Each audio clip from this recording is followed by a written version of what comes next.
Do you want to do it during the first break or something? Oh, it's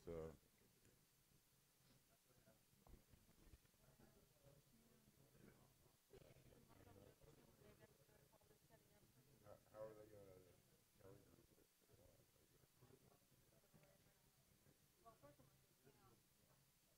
We can do portions, but you know.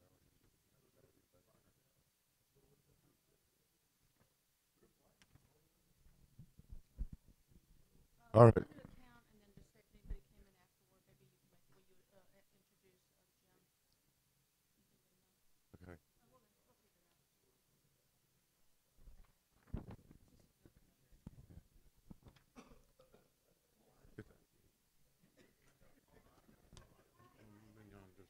Okay, I'll go say hi.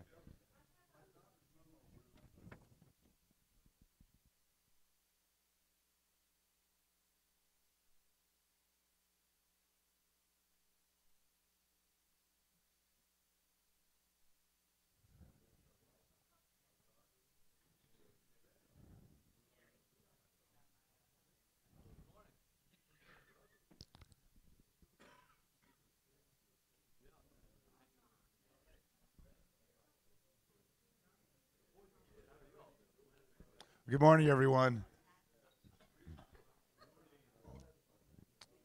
Um, our Murray has a brief announcement before we get started, but I'd like to welcome Augie Grant. August, I guess, is your official name from University of South Carolina, back for the multiple time. You've probably been keeping count, actually. Anyway, welcome back. Have a great morning. Murray, you had a quick announcement. Oh, I have a quick announcement. You have evaluation sheets in front of you. If you don't mind filling those out and leaving them in the box in the back, we'd appreciate it. Thanks. Hi, welcome everybody. Um, we have for lunch, we have a lunch session where we're having box lunches or unboxed lunches. I know some people leave before that, so I'd like to take a really quick count. I do have a few veggies, some ham and some turkey, and so I'm going to go ahead and just ask everybody who's would like to stay for the box lunches, so I can make sure that we have enough. And if you want a veggie, to make sure that I know that as well. So, hands for box lunches. 1, 2, 3, 4, 5, 6, 7, 8, 9, 10, 11, 12, 13, 14, 15, 16, 17, 18, 19, 20. Okay. And then how many of you would like veggies? 1, 2, Peter's not here, so 3. Okay.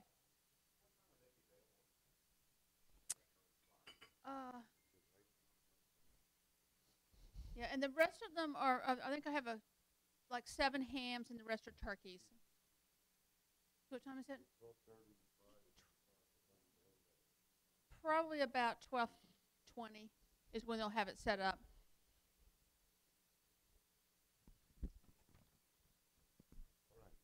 All right, is it my turn? Your turn. I promise not to be as funny as Ian was yesterday, because, you know, how do you top somebody who's that deep? It's exciting to be here on the Gamecock morning. We'll talk more about the Gamecocks later when Commissioner Clyburn gets back. My name is Augie Grant. I have the pleasure of having jumped back and forth from industry to academia for about the last 30 years. And part of the thing I do with Technology Futures is the Communication Technology Update and Fundamentals. This is a book we do every 2 years. It has the latest on consumer electronics, computers, networking, mass media, and telephony. But that's all. One of the pleasures, just to give an interesting counterpoint, one of the pleasures of academic life is you can actually study as many different things as you want if you find one way to tie them in together. And the way we tie these together, make sure this is turned on, is with what I call the communication technology ecosystem, where when you're studying technology, you not only have to pay attention to the hardware, and we had a great introduction to the hardware yesterday. You have to pay attention to the software and the content as well, but around that is the organizational infrastructure, then all of the political and social systems that surround it, with special attention to the individual users. And that's kind of where I want to go today. I am, by training, a sociologist. My expertise is studying the people who use the technology. So I'm going to try and provide insights into what's going on in the field, but with a much heavier dose of DNA than RF. So we'll see how we do on that. Before we start, I want to remind you that as we study people, the single most powerful force in human behavior is habit. It constrains what we do. Even as you think, how did you come to the room today from wherever you were? You probably took the same path you took yesterday. When you drive to work in the morning, you probably take the same route, even though there may be a dozen or even more different ways to get from your home to work. Well, the same thing is true in media. And this gives an incredible inertia to any existing media company and an incredible challenge whenever anyone's trying to do something new. We'll get into some of the implications of this as we go through what's going on. Now, to start out, I want to stress all of the technologies that we looked at yesterday and we're going to look at today are interconnected. I put 5G at the center of this because 5G is the center of everything we're talking about. But as you look at everything else, 5G is an incredible enabling technology. It's also an incredible competitive technology, for example, for ATSC 3.0 that we'll talk about. So when we're looking at these opportunities and we're looking at the constraints, we've got to start by realizing that it's kind of like dominoes. In fact, I thought of throwing a graphic in here just showing dominoes falling over and making the great pattern of 5G, but my hands aren't steady enough to do the dominoes, so imagine it. All right, let's start with TV. We have three parts of TV we have to understand. There are perhaps more developments going on in TV than anything, except, of course, telephony. And we'll take these three parts one at a time. First, something you've all heard about, 4K television. 4K is part of a revolution in TV that's giving better pictures. We have roughly 4 times the picture information you have from a high-definition signal and approximately 20 times the information you have from an old-fashioned NTSC signal, if those of you go back 20 years. But it's not only the increased resolution in terms of each individual picture, we also have increased dynamic range, that is, increased difference between the lightest part of the picture and the darkest part of the picture. So you say, wow, this is really cool. Except you can't see it. I mean, if you go into a store and you get right up on the screen, and here's a 4K and here's an HD, you can see the difference. But when you move back to a normal viewing distance, 6 to 10 feet, you can't see the difference. And this is one of the things we have to be cautious of. We know if we're buying a TV, almost everyone says, oh yeah, I want the 4K TV. And there's a concern about delivering the content. How much bandwidth is it going to take? But as a practical matter, the average person cannot see a difference. In fact, the average person couldn't see much difference between high-definition TV and the previous NTSC standard. The biggest thing they could see was the picture was wider and the screens were flat. That made it easy to sell those televisions. And the companies in the television manufacturing business did great business selling the HD TVs. Since then, they've tried to come out with other innovations. 3D TV, curved TV, they've all just fallen flat. 4K is the latest attempt. It is technically a significant improvement. But what they're watching on their 4K TVs is the regular old thing they've been watching all along. This is what's more important. ATSC 3.0 that has not been getting the headlines. If you went to CES or followed the news out of the Consumer Electronics Show last week, or I guess 2 weeks ago now, in Las Vegas, all of the headlines were about 8K and 4K TV. We'll talk about 8K in a second. There was very little mention of ATSC 3.0, but this is a new transmission standard for broadcasters. This allows the broadcasters to deliver much more content so they can deliver a 4K signal, which right now the only way you can get a true 4K signal is over the internet. and broadcasters want to be able to compete with that. But that's not all. You have the capability to increase the frame rate. One of the biggest limitations we have is almost every TV format, almost everything delivered is limited to 30 frames a second. Even the best broadcast TV today is only 60 frames a second. That gives an illusion of unreality to everything that you watch. As the frame rate increases, the pictures become more real. The eye can be more fooled to thinking this is reality. 120 frames per second. Now, the TVs will display that. They keep refreshing, but they're playing the same signal 4 times, taking a 30 frames per second signal, showing it 4 times. A true 120 frames per second signal is going to take more bandwidth, and it's going to give a more realistic picture. So if we're looking for something viewers might notice, this would be it.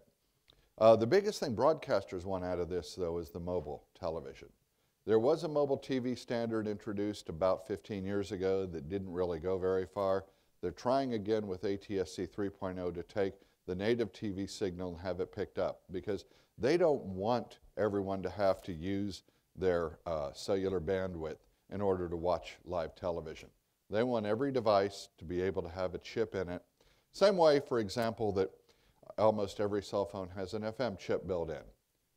Problem is, the phone companies disable the FM chip, saying, oh, we can't let anyone enjoy content for free. They must pay us. I have great criticism for any company that chooses, especially in times of emergency, to say, no one may have bandwidth unless it comes through us. So, finally, there's targeted advertising. The opportunity exists to deliver individualized advertising with ATSC 3.0. So broadcasters see this as a way to compete more effectively with all of the internet-enabled delivery systems. There's a challenge, though. The only way you deliver an ATSC 3.0 signal is by having a brand new frequency. So broadcasters are been told by the FCC they do not get a new signal. Rather, they have to partner with someone else in the market, take one person's frequency and transmit 2 TV stations with the old format, take another person's frequency and transmit the 2 in the new format. And there's no requirement that cable television or satellite carry the new signal. So we've got some barriers that have to be overcome. And there's very little incentive for anyone to work with broadcasters in providing the retransmission. So this is something you'll be hearing a lot more about 2020, 2021, but broadcasters today are as concerned about this as you are about 5G. Again, the biggest issue is it's incompatible, and you don't have user awareness that this is coming along. Having said that, broadcasters are eager to say, how can we get more revenue? The same way that they use the retransmission consent rules to get money out of cable TV and satellite services for rebroadcasting their signals, they see this as another revenue opportunity. Now, the other big development, the third big development in television, is the over-the-top television. This is an area that continues to grow. Up at the top are the logos from companies we're all used to seeing, Netflix being, of course, the big one. They've actually just passed 50% penetration in the US. And you saw Larry's graph yesterday showing the continual growth. The biggest issue here is there continue to be new competitors. Disney and AT&T, through its Warner Media subsidiary, are getting into this with their own. Comcast is rumored, depending on what you see, to try their own. The thing that stands out is almost all of these services cost less than $15 a month. Some go as low as $5 a month if you take advertising, a higher price if you don't take advertising. Hulu, for example, announced a new pricing plan this week after Netflix announced increase in their subscription rate. Hulu said, well, if you don't want advertising, you pay much more, but if you take all our advertising, you pay less. It's going to be interesting to see what that happens, but you've got to realize these are very minor costs when you're talking about $5 to $15 a month. And what's happened, the industry was concerned about the phenomenon of cord cutting. What would happen when someone could drop cable TV, and instead of having cable TV, they could get anything they wanted through these over-the-top services? And the interesting thing that's emerged, and this, one of these strange things, I will see whether or not you react to this or not, but I was sitting there yesterday hearing this and said, there's a word for what people are doing. And it's not cord cutting, it's cord hoarding. That is, people have the opportunity to get these services, and most are not dropping cable.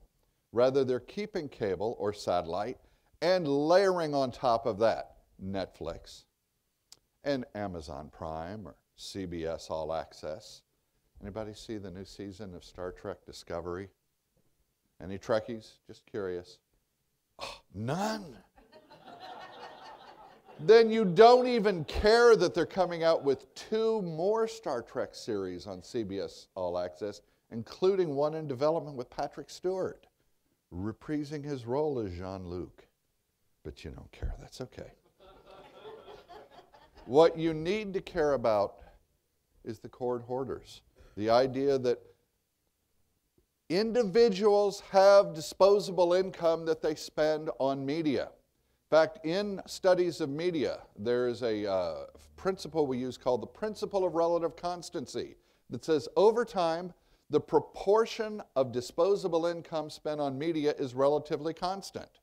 So as times get better, as the economy is good, people have more money they will spend on media. And there are different places they're spending it. But adding $5, adding 10, I mean, come on. For the price of 2 Starbucks, you get to have the Starship Discovery.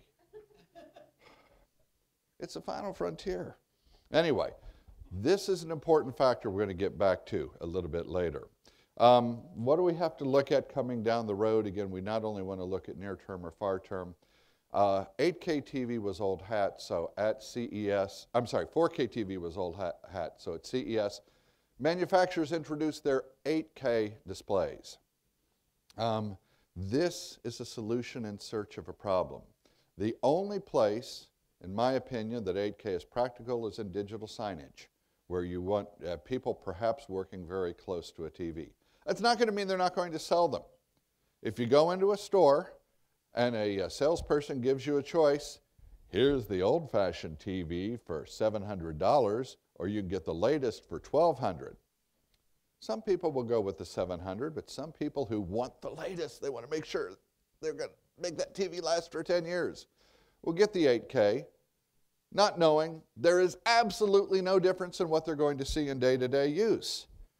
But if 8K becomes a popular format, then we have to worry about the amount of bandwidth it's going to take to deliver the signals. So I put lots of question marks around 8K. I think it's more important to look at possible increases in frame rate, because increases in frame rate for any type of transmission are much more visible to the consumer. And you can expect the first place this will appear once 4K broadcast comes out is in sports broadcasting. That will give you a much better signal and will give you a much bigger bandwidth challenge. Similarly, HDR, slightly perceptual because, again, you have greater differences between the darkest darks, the lightest lights, and all of the colors. So this high dynamic range TV may have some potential, but again requires extra bandwidth. As we talk about TV, it's important to know that we have some interesting developments in audio, not in the technology, because frankly, we've been able to give everything you can hear for the last 20 years. I love people talking about going back to vinyl. It's an inferior technology compared to digital, superior in some respects because it is an analog format, and our ears, of course, are analog. But the biggest developments are the consolidation, with SiriusXM acquiring Pandora, iHeartMedia coming out of bankruptcy, potentially Cumulus coming out of bankruptcy. We may see a big reshuffling. And these may be great acquisition targets for distributors that are looking to increase revenues, and we'll talk about that. The most important thing you want to keep in mind is audio is a ubiquitous technology. You look at people in day-to-day lives, they have headphones in. They're listening to music, or they're listening to podcasts, or they're listening to their favorite radio show. The average use is about 2 to 3 hours a day per person. So even though it's not sexy, the fact that it's so ubiquitous is something we have to pay attention to. All right, let's move on. I said people are spending a lot of their they have a lot more disposable income. Where are they spending it? Because they spend a little bit more at the movie theaters, not much more on music. We get to the video game industry, I'm going to give you the good news, bad news. The good news is here is where a lot of that money is going. When you look at total video game revenues in 2018, we're $43.4 billion.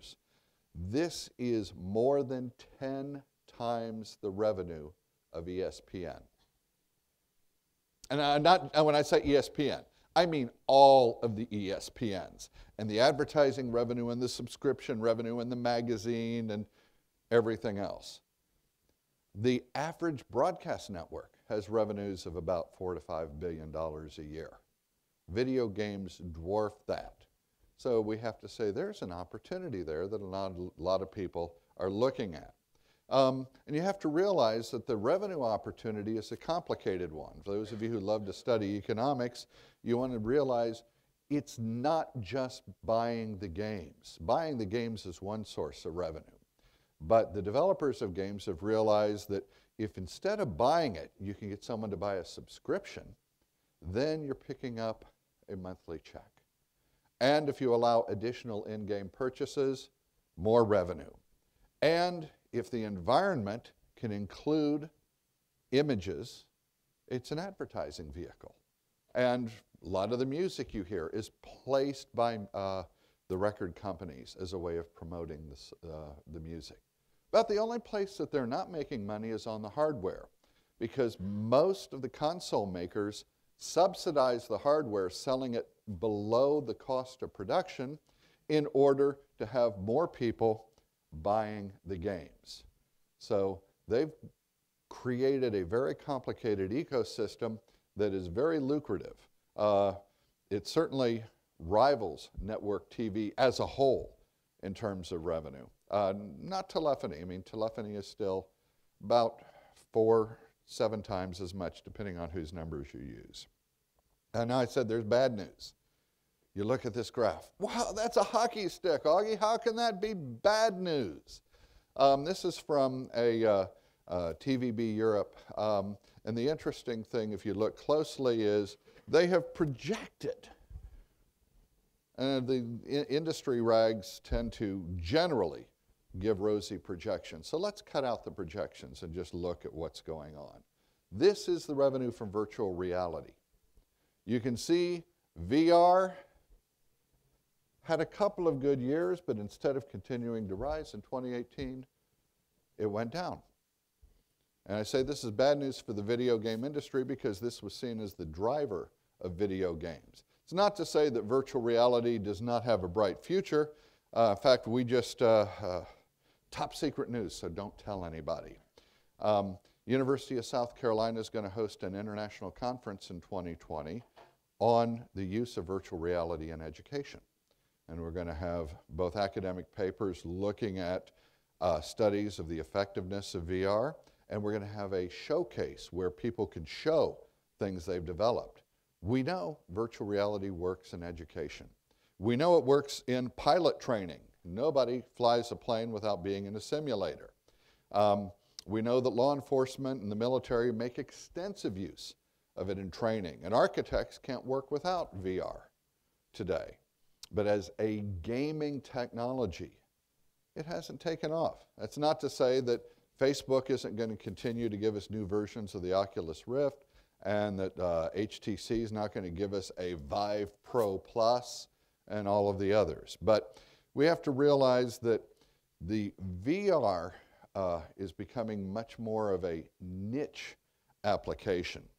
In fact, VR typically includes a number of different technologies that are related to each other. We have the standard virtual reality with the HMD and the sensors. We actually put on a boot camp at the University of South Carolina last year, teaching faculty how to create content in VR so they could use it in teaching. Part of that, though, was also introducing augmented reality. How can we take, instead of putting people in a new world, how can we layer things on the world? So with the right HMD, the Microsoft HoloLens, for example, or even a cell phone, how can you hold it up and show something that wasn't there before? A lot of individuals in this industry say this is the future. We have to keep watch. The amount of bandwidth needed is relatively minor. Economic potential is huge, but remember Pokemon Go? Many of you have played Pokemon Go anytime in the last 6 months. Okay, 2. Okay, and ever. How many have played Pokemon Go ever? Same 2. It was very popular for a while, and then just kind of went away, and everyone waited for the next thing like it. Still waiting. That's not to say it won't happen, but right now we don't have a critical mass. 360 video. The idea, I loved last year that we were streamed this conference. There was a camera in the middle that was shooting 360 video. For certain applications, for certain news events, there's nothing that compares to it. So this is a new technology. A lot of people call it virtual reality because it works better if you're wearing an HMD while you're experiencing it. It's not virtual reality. It's just simply another way of doing video, and it is a factor to watch. I had a bunch of slides in here yesterday, and as the day went on yesterday, I started throwing slides away on the 5G and 5G implications. Throwing this one away too. All right, what did we not hear a lot about? We didn't hear a lot about personal assistants. This is another hockey stick. This is real adoption levels. This happens to be the adoption of the Alexa. And we see it's not just the Alexa, it's Google Home, it's Siri, it's Bixby. There are many different varieties of that. And you combine that with the Internet of Things, the idea that we can combine intelligence and networking with any device, and you get an interesting ecosystem. The personal assistant, in effect, becomes the control point to control everything in a house, whether it's your thermostats, your lighting. This is one that, again, I loved all the discussion yesterday about the enabling features of 5G, but this can work without 5G. Regular Wi-Fi or Zigbee or Bluetooth. There are many enabling technologies, but the biggest thing is putting these together are going to give us a new ecosystem in a home. Incredible opportunities, whether you're looking at security, whether you're looking at surveillance, whether you're looking at comfort, convenience. I like in cases like this to go back to when 100 years ago when electricity to the home was new and an electric wire came into the house. What did we power? Lights.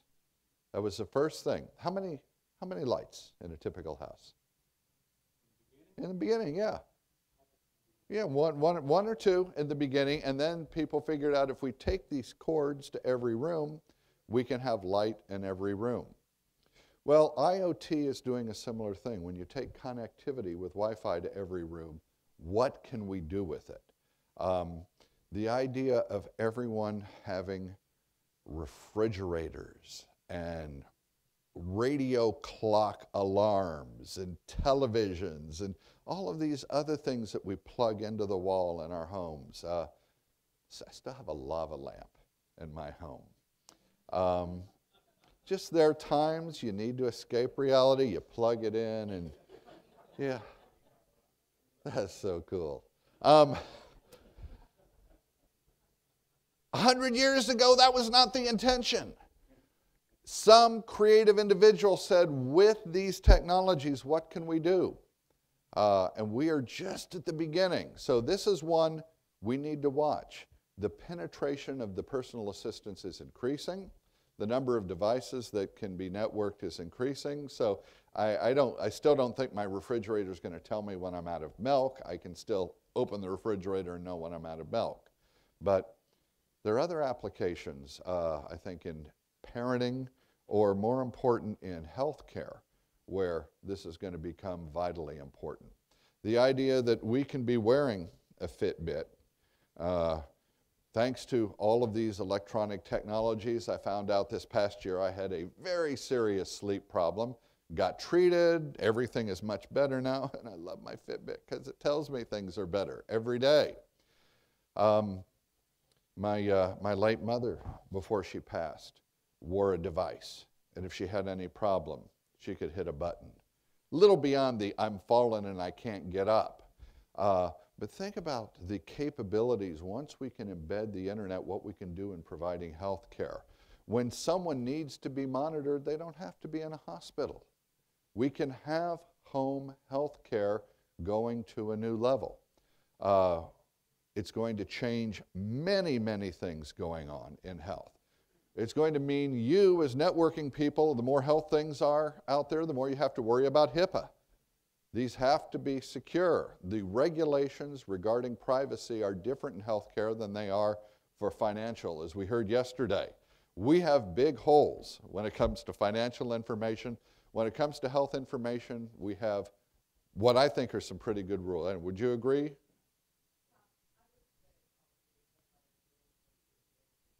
Yeah, not perfect, but better. But it also means it's also restrictive.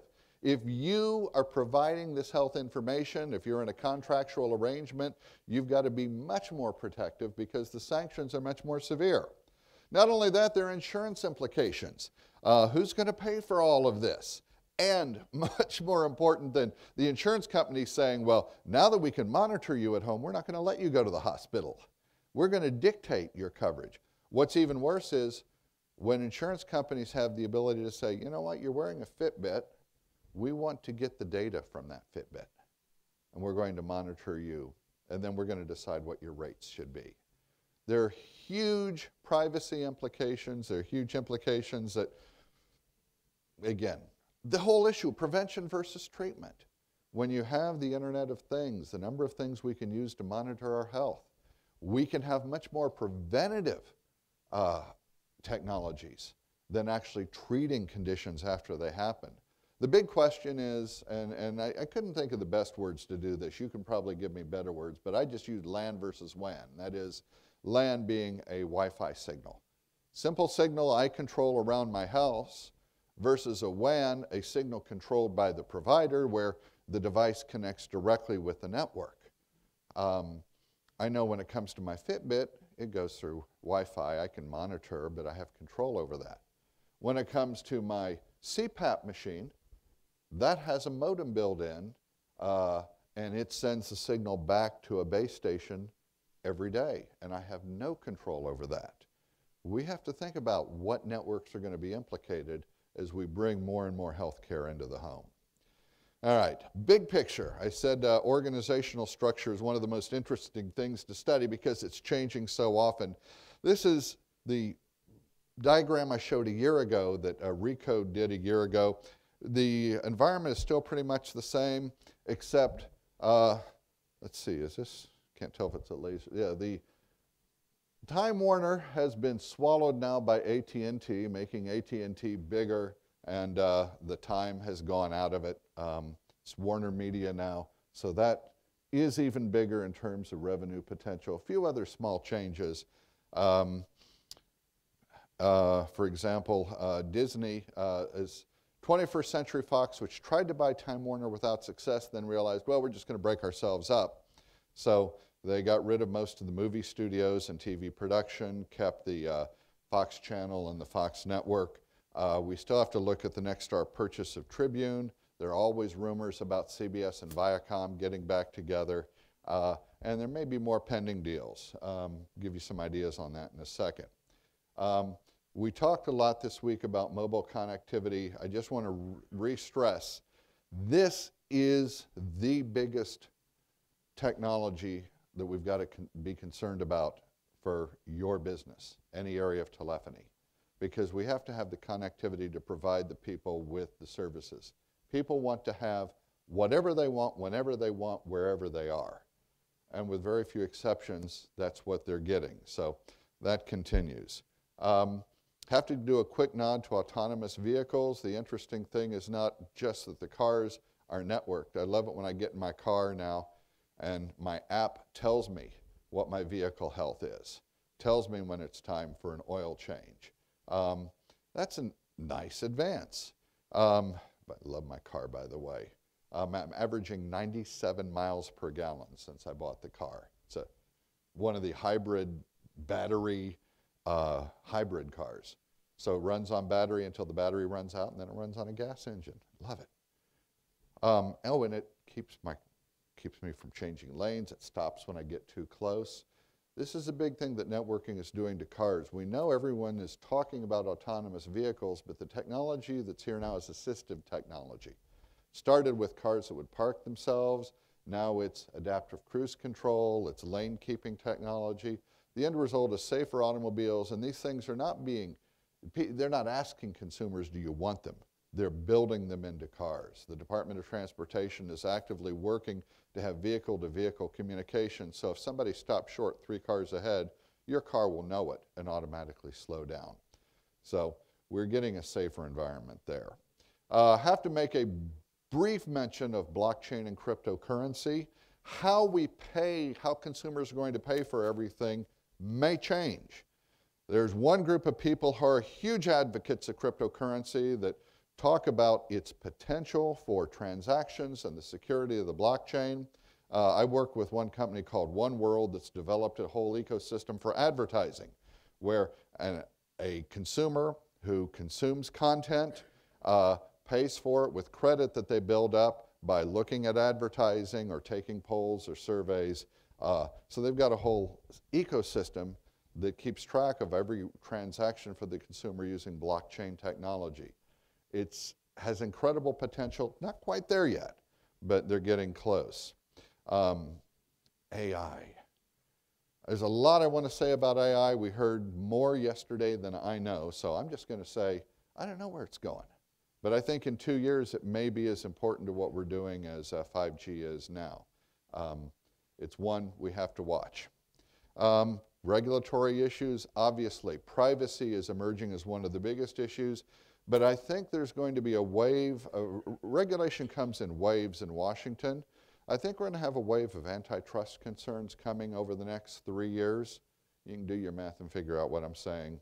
There are also going to be huge issues of equity and subsidy in terms of access to technology that we have to pay attention to. So we have to look at the regulatory field, look at the provision, and realize there are huge advantages to having technologies with universal access, social advantages, doing social good. Social media.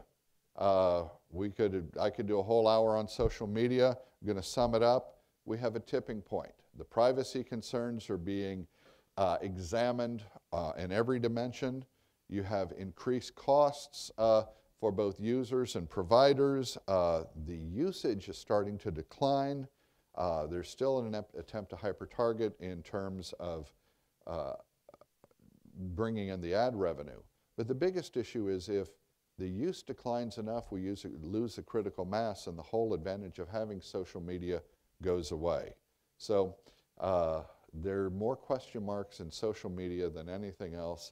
I will not personally buy stock in any social media company right now. I want to see a little more stability coming to the market.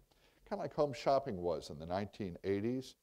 Got really, really big, and everybody wanted again, and suddenly somebody realized there's not that much there. I don't know if social media is the home shopping of the 21st century. We'll have to wait and see. That's not a bad thing.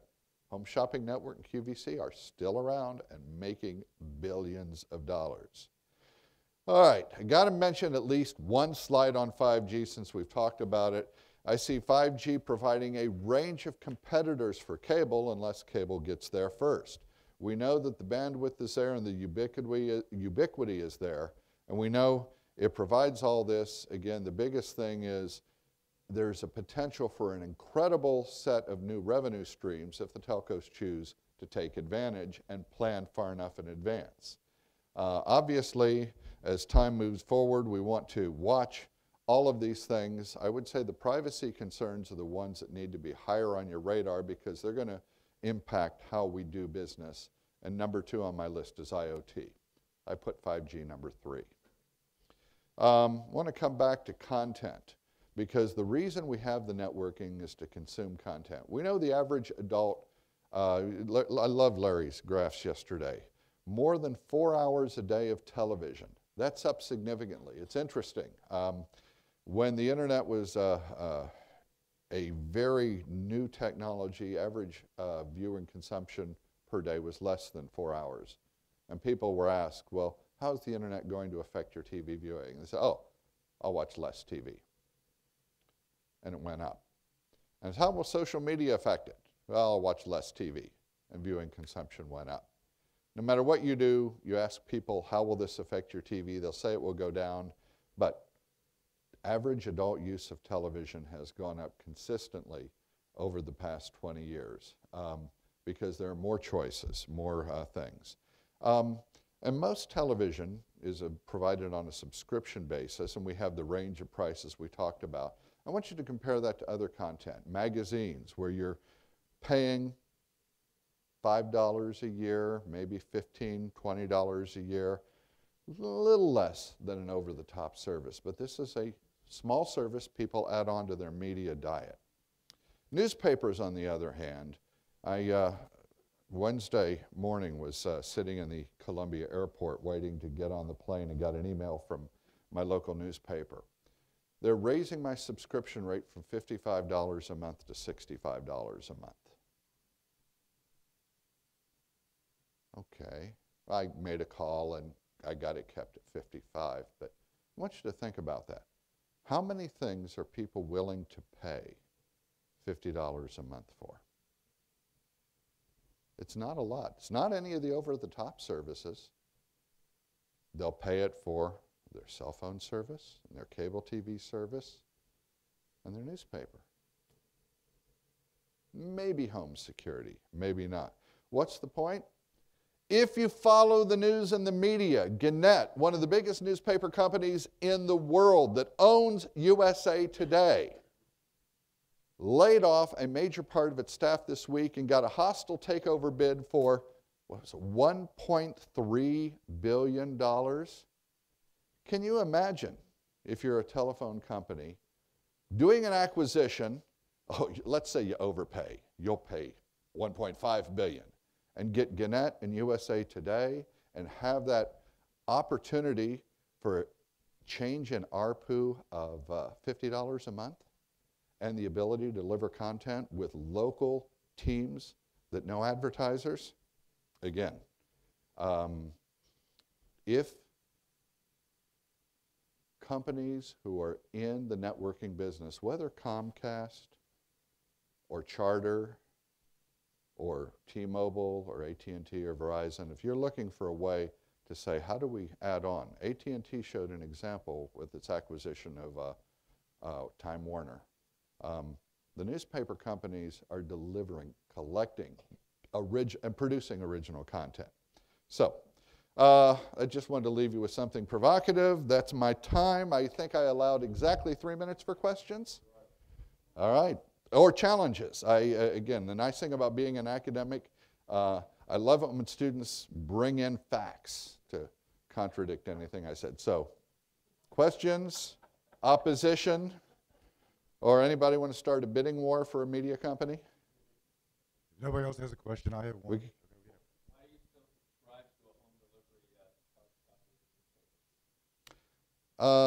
Three reasons. First, I'm a journalism professor.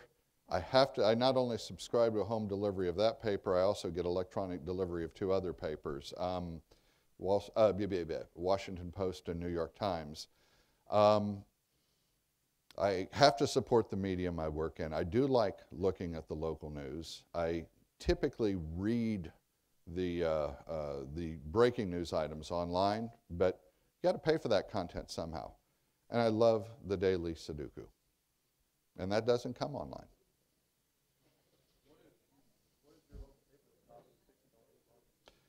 It's a McClatchy paper, the state.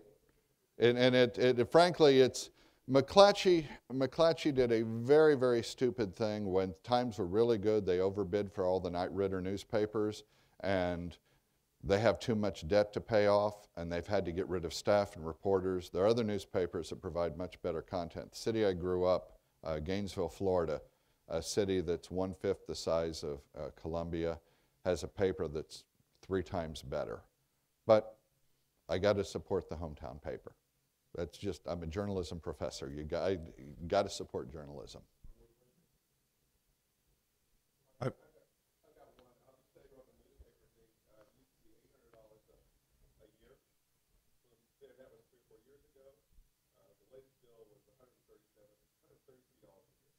Wow.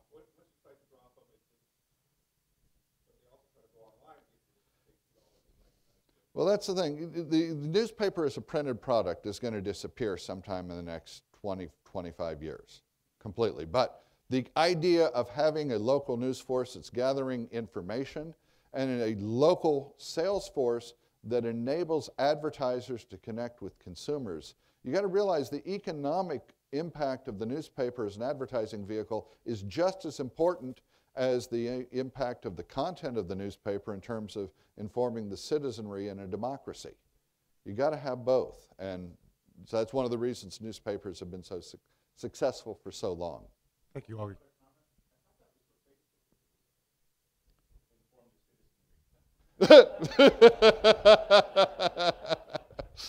Oh, see, we didn't need Ian this morning.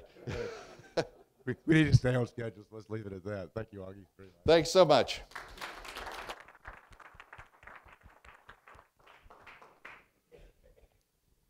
I'd like to now bring up Tim Stegman from CostQuest, who I think a lot of you know already. CostQuest is one of our sponsors, and so we appreciate their work there, but we also appreciate the huge contribution you made to the program. So I'll turn it over to you, Tim. Thank you. Thanks, Larry.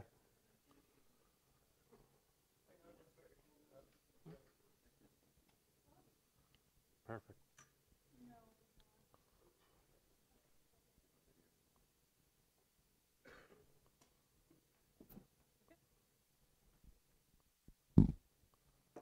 So today I'm going to go through the economics of fiber. I'm going to kind of go from the high level, discussing 5G a little bit, and then I'm going to do a deep dive into the cable systems and how they're deploying fiber deep and the economics behind it.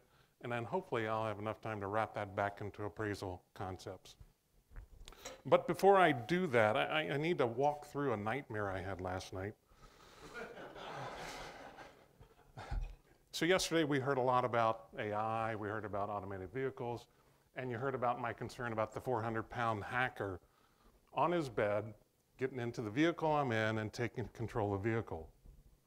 Last night I was out with Carl and a collection of people, and Carl and I's discussion kind of get into some weird items, and part of it was we got into deep learning. Carl was really into deep learning and AI. We also got into quantum physics and some other things. So I went to bed and may have had some wine, may have contributed to it. So this nightmare just frightened me, and I woke up this morning and actually Dilbert captured it perfectly.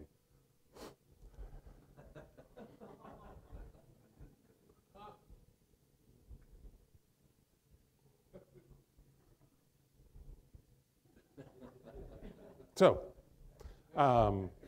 never get in the car with Carl is what I've learned.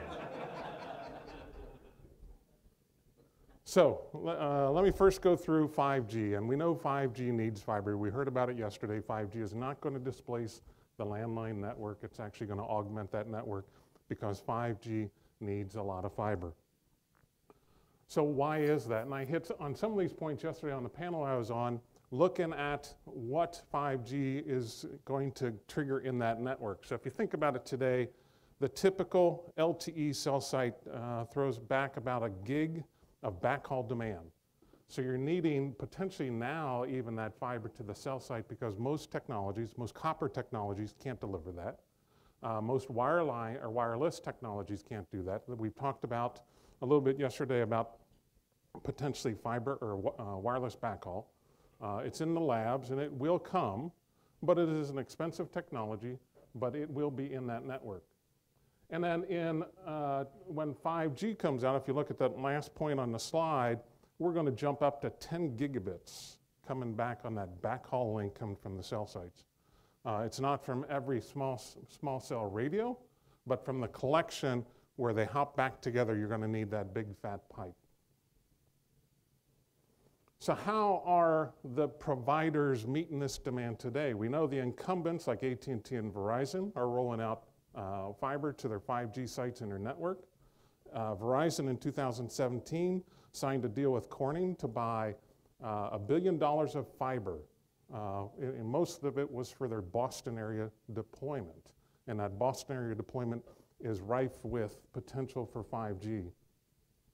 Incumbents like Comcast and Charter and Cox and CenturyLink are rolling out fiber. Zayo and other private entities who are not necessarily end user delivery, but they're the intermediary, are rolling out fiber. Crown Castle, American Tower. Crown Castle bought I can't think of it, Light Tower a number of years ago, and that's a fairly extensive fiber network. If you looked at their New York City fiber network, it's very extensive. They own a lot of fiber in California. And for that, they're deploying the fiber out to the DAS sites that the cellular companies are using. So you can imagine they'll be in play to roll out the fiber for the 5G networks that get deployed. You got smart cities, and I'll talk a little bit about smart cities in a little bit. And then the AT&T Mobility, Verizon are actually deploying some of their own fiber. I didn't know how to call this next section, but we did a study a number of years ago for the FCC on 5G and what it means. And what they asked us to do is they wanted us to estimate the number of 5G cell sites that would be required nationwide and the potential cost for that, not only for the 5G equipment, but also for the fiber backhaul network required for that. So as we did the study, we looked at four scenarios. One was with ubiquitous coverage, so nationwide coverage, with a typical average user using about 2 gigs a month. That's on the low side today, but at that point in time, it was about average. And when we looked at it, it was about a $61 billion requirement to build out the network for one provider. We then looked at a scenario 2, which was trying to look out 10 years, in which the average user used about 50 gigabits, and that jumped it up by a factor of about 250%. To 145 billion. If you go to the bottom one, they actually asked us to look at an autonomous vehicle coverage nationwide, not only in urban areas, but nationwide. So we deployed, it was 200-meter cell sites on every highway in the country, every secondary road in the country, and in the urban areas. And in that case, it jumped to $250 billion for that network. If you want to know about the counts and the breakdown, the biggest thing is on that bottom one, the 250 was broken out between $57 billion just for the fiber backhaul required to connect all those sites together. The equipment was $193 billion. If you go to the counts, our estimate of counts is we have a total count which includes some macro cells on the one side and then the microgrids, which are about 200-meter cell grids on the right-hand side, about 400,000, potentially up to 2.6 million. So it really depends on the extent of this network and should the government step in and say, we really need this 5G network ubiquitous. If they say that, you can look at how many cells are required and what that total investment may be. So now let me jump to another broad topic on just the economics of fiber. So I had to throw in a hockey stick because everybody has a hockey stick in their presentation. But what this one is we did a national study. We looked at the fiber deployment cost to every home and business in America. And for that, we looked at the investment per subscriber or per location passed. And we looked at it on two bases. One was where the carrier had a penetration rate of about 70%, or a take rate of 70%, and one where that penetration or take rate was about 35%. And what you see is once you get down to about 15, and on the bottom side, we looked at linear road density. Linear road density is how many locations do you have per road mile? And that's the biggest driver of the economics of network deployment for any provider, whether it's electric, telephone, road networks, any of that type. It's all about linear density. So as you look at that, the inflection point is around, it depends on which one you look at, somewhere between 10 and 20. So we chose 15 as kind of that inflection point where the investment starts to skyrocket and the economics start to fall apart. We then looked at it on what we estimate to be the average cost per month for that subscriber. So that includes the operational cost, replacement of CapEx because it failed, whatever it may be. And again, we looked at, where does it start to fall apart? And how many subscribers are there? So you can see when that linear density is a bit more than 20, you start to get into a reasonable, you don't have a lot of those customers.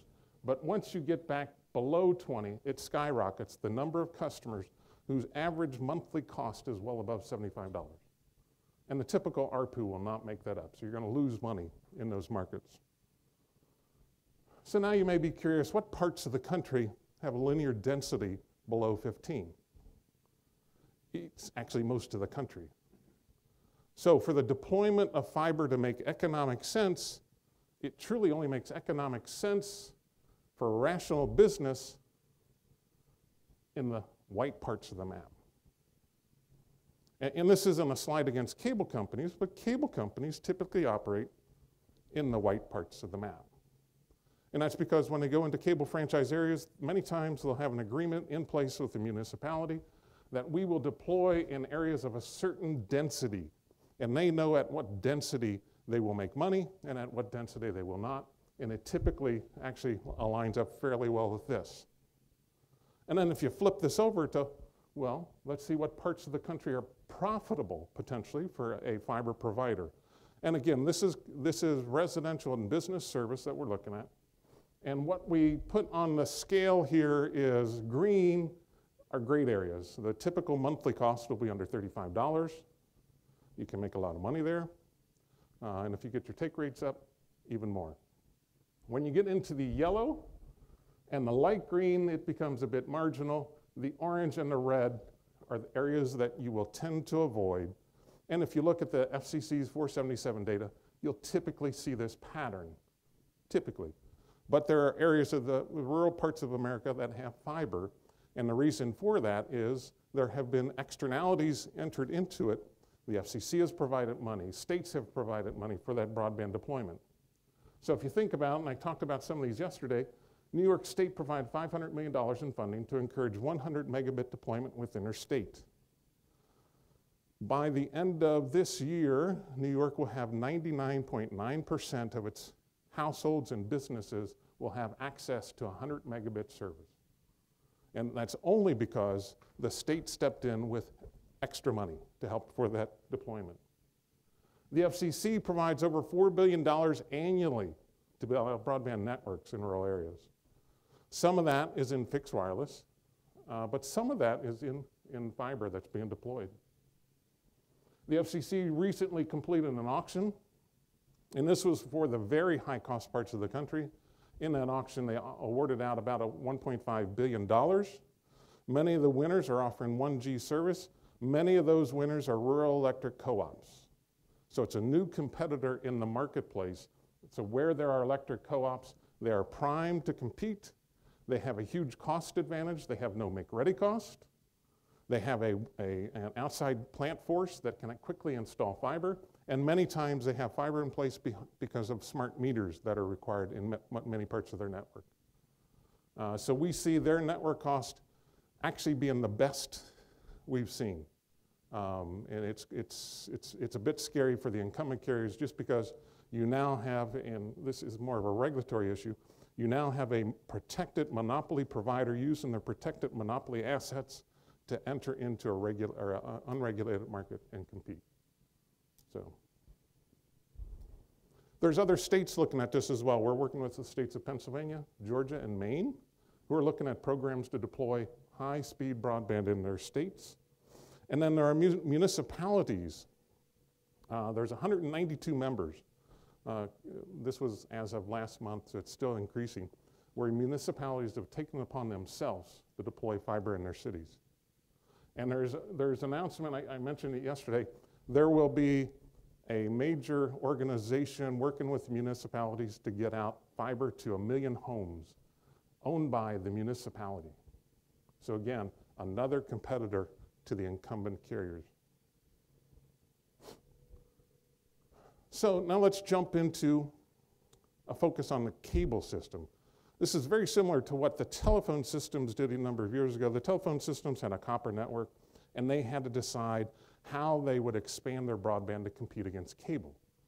And cable had a much superior system, could deliver a much superior service of broadband because of the coax system, so the telcos had to respond.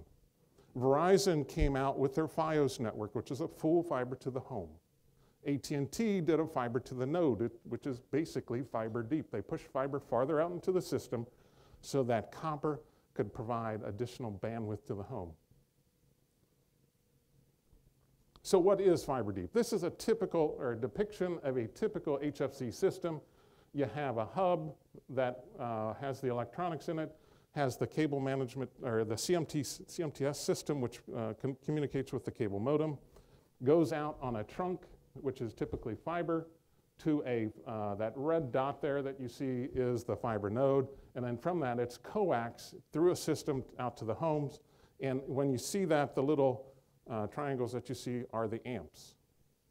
The problem with the current HFC system is amps introduce noise, introduce problems into the system, and restrict the ability to provide a good quality signal. So what the cable systems are trying to do is remove the number of amps in the system. And to do that, what they do is they do an overlay of their system with additional fiber and put additional nodes out into that system. So what they were at was probably about 750 homes passed per fiber node on that coax system, and the coax was potentially upwards of 5,000 feet. And in that, you may have had 3 or 4 active amplifiers which degraded the signal.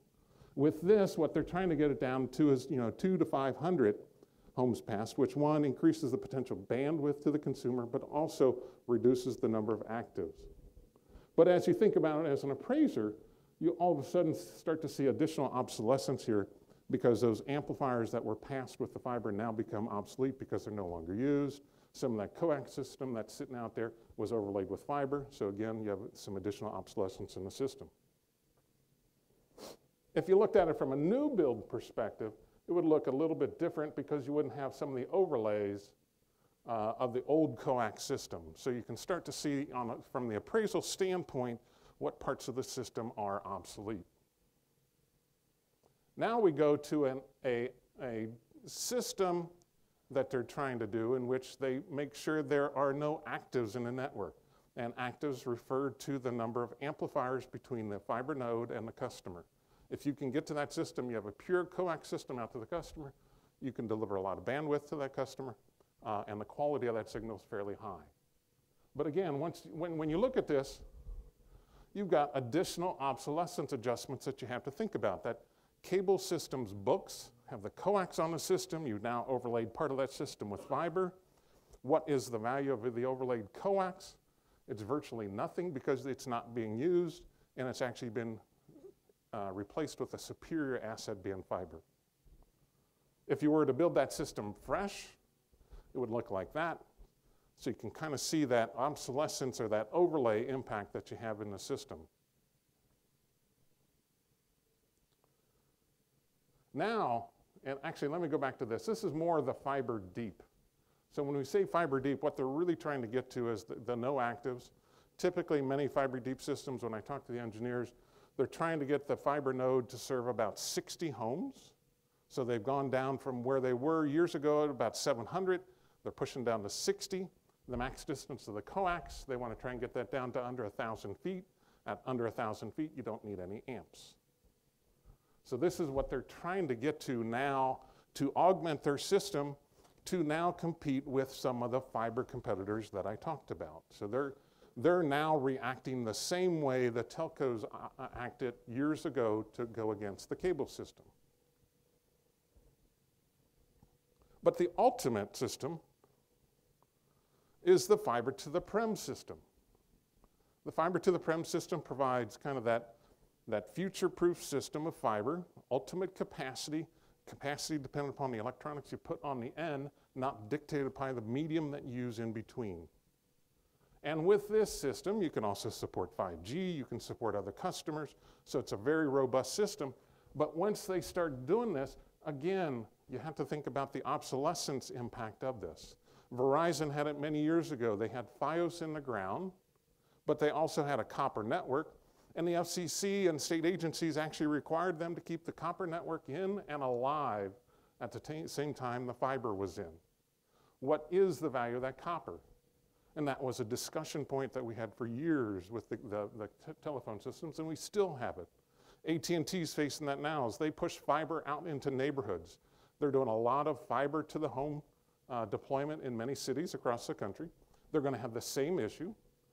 And Comcast, Charter, Cox will have the same issue as they push fiber out. You have two duplicative networks, one that has no value but has a lot of dollars on the books. And how do you adjust for that? And that's where, I won't get into it much, but that's where the RCN comes into play. The RCN is that replacement cost new, and it captures that full cost of that replacement technology, which is fiber to the prem. So that's what it would look. It's a very clean system when you build it new, but in the actual systems out there, it's a very dirty system with the books very dirty. Duplicate assets, all that type of stuff that you really need to figure out how to get out of the system. So let me talk you through where the cable systems are right now. So many of the cable systems are thinking we need to do this fiber deep. We want to leverage our coax assets and get the best signal out there possible at the cheapest price we can. So fiber deep. Typically on an HFC system, the targets are between 300 and 750 per fiber node. With fiber deep, as I mentioned, it drops down to 60 to 80. The max coax distance with a typical HFC system may get up to 5,000 feet. With that, you may have to have 3 amps in the system to get out to the customer. With a fiber deep, you're pushing it down now to 1,000 feet, no actives in the network. So this is, it's an ugly picture, and I apologize for the picture, but you'll see the contrast between this picture and the next picture. And what I really want you to focus on here is the green boxes. The green boxes are actually the fiber nodes. Those fiber nodes may cost between $5,000 and $10,000 a piece to deploy out in the network. So this is what their system may look like today for a city. This is actually a city in Nevada that we looked at, and you can kind of see that deployment. The next picture is when we say, let's go fiber deep. And you can see the expansive growth of those fiber nodes. Each of those fiber nodes, again, may cost upwards of $10,000 a piece, and that actually is a 5-fold increase in the number of fiber nodes. So we can look at the counts. But before we do that, I just want to throw back up. This is actually what a fiber to the prem system would look like, very much like the HFC system, because in a fiber to the prem, you're moving the splitter back to about 5,000 feet to the customer. There is no worry about the issue of amplifiers. You don't have to amplify the signal at that distance. The only issue with fiber to the prem is typically you want to reduce the number of splice points. And a reel of fiber can typically get you up to about 5,000 feet, potentially. So now let's look at that investment. So this is I actually had it as a greenfield, and I took the word greenfield off because there's sensitivity about the word greenfield. So this is a new build cost. So if I were to build that neighborhood again today, and I said, let's build it with HFC. With HFC, it's about $48 million. Drop is that connection to the home, out to the street. 3.2 million. The outside plant, which captures the coax, the amps, the fiber feeder, the make-ready cost, gets you to 42 million. And then the fiber node is 2 million. On the fiber deep side, you can see if I were to build this new, fiber deep is the most inefficient new deployment you could ever do. It was the same with the UVerse platform. It was the most inefficient platform you could deploy if you were building new. So as you look at that system, and the HFC, we had 1.9 million feet of coax, 600,000 feet of fiber. On the fiber deep, it flips. But if you add those two numbers together, they're actually pretty close as to the total distance. Where you see the big jump is on the fiber nodes. So in the HFC system, we had 207 fiber nodes. Average locations per fiber node was 515. In the fiber deep, it goes up to 1,488, actually a 7-fold increase in the number of nodes in that network. The number of locations now drops down to, in that design criteria, of 70 homes per that fiber node.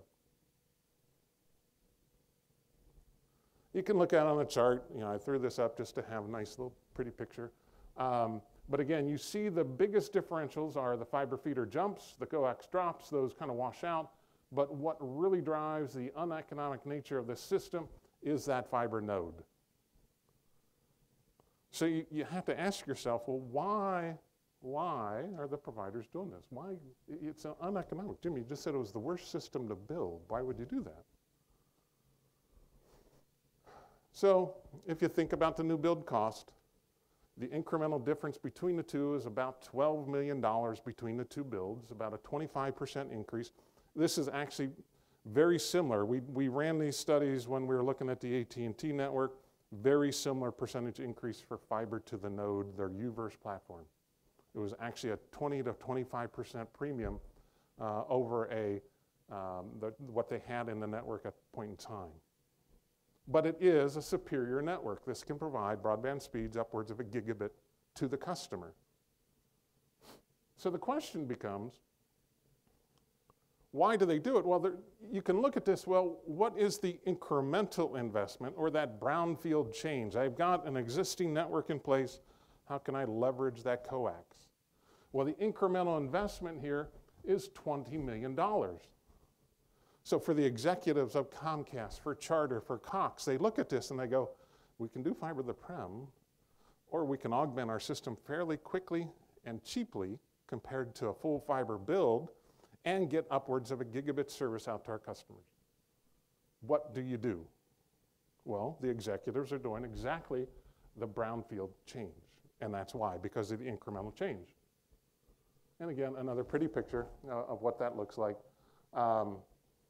Oh, no, this is a different pretty picture. This is, now let me jump to the new network, which is fiber to the prem, and how that compares.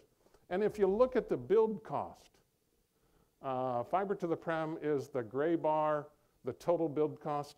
Actually, it's about a 2 to 5% incremental difference between an HFC network. So a little marginally more expensive. But the superiority of it is vastly greater. So as you think about it from the appraisal side, you need to look at and think about this. But as you think about it from the business side, you need to think about the incremental or brownfield change. There's just a dichotomy there. And as you think about it as assessors or appraisers, you really have to think through, yeah, I know that's what the company's doing right now, but the fiber to the prem network is the most logical choice for replacement cost new because it is the most economical, the most superior system I can deploy today, and that's what the willing buyer would think about. And I'll get into that. So this is the comparison. So the HFC system was at 48 million, the fiber deep 60 million, fiber to the prem 50 million. So again, why does that subject plant owner go the fiber deep path? And simply, it's the economics. I can do a fiber or a brownfield deployment of that fiber deep for 20 million versus a full expansion of 50 million, and I can push into the future the need for the full fiber deployment. We know it will happen at some point. It may be 5, 10 years out, but I can push it 5, 10 years out, and if I look at the net present value of my cash flows, far superior decision, maybe. If you look back in time, Verizon and AT&T had the same choice. The two carriers went completely different paths. And you could argue who made the right decision at that point in time. And we won't get into that argument today. So the question, I want to turn this back to the appraisal side, just so you have a sense of how we need to think about this as appraisers, as assessors, to properly value the plant. So as I go out to the engineers and I go out to the business managers and I ask them, if you were able to build the network new today, what would you build? And they all say, we would build fiber to the prem. It's cheaper to maintain, a far superior network. I can sell more services over it. It's stickier. I save a lot of cost on my operations. Fiber is passive optical, which means there's no active electronics out in the network. I don't really have a lot in the outside plant to maintain other than the squirrels eating through my fiber cable. On the coax system, I have active fiber nodes out there that have electric run into it. I've got an electrified system that goes to the consumer's house. I've got coax that degrades much quicker than fiber, much more expensive to maintain. When I think of provisioning, much easier to provision over a fiber network than a coax network. Repairs, again, much cheaper on a fiber. So as you think about it, and this is why the business managers and the engineers would say, I'm going to deploy fiber to the prem. So as you think about it and you look at those costs and you talk to the engineers, they quickly understand that fiber deep is a bad choice for a new build.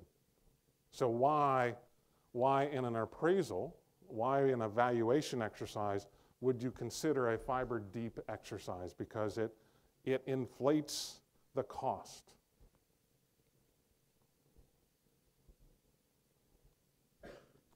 So we can look at a fiber to the prem business case, and I threw these up. We do these all the time.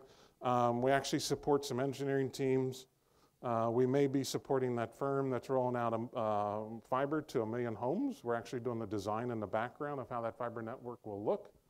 And we put these business cases together for them so that they can understand where should we deploy that fiber and how should it be done. And we put these demographics together.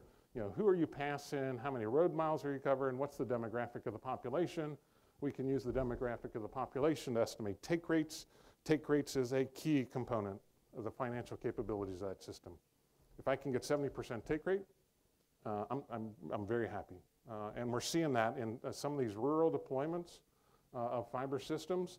Many of those providers are getting upwards of 70% adoption rate on their platform. And I'm assuming many of the providers in this room would love to have 70% penetration. It's a difficult thing to obtain. And the reason rural companies can get this, for the most part, the competition just has a, lack of a better term, crappy network. It's typically a DSL network. There typically isn't a cable competition in that.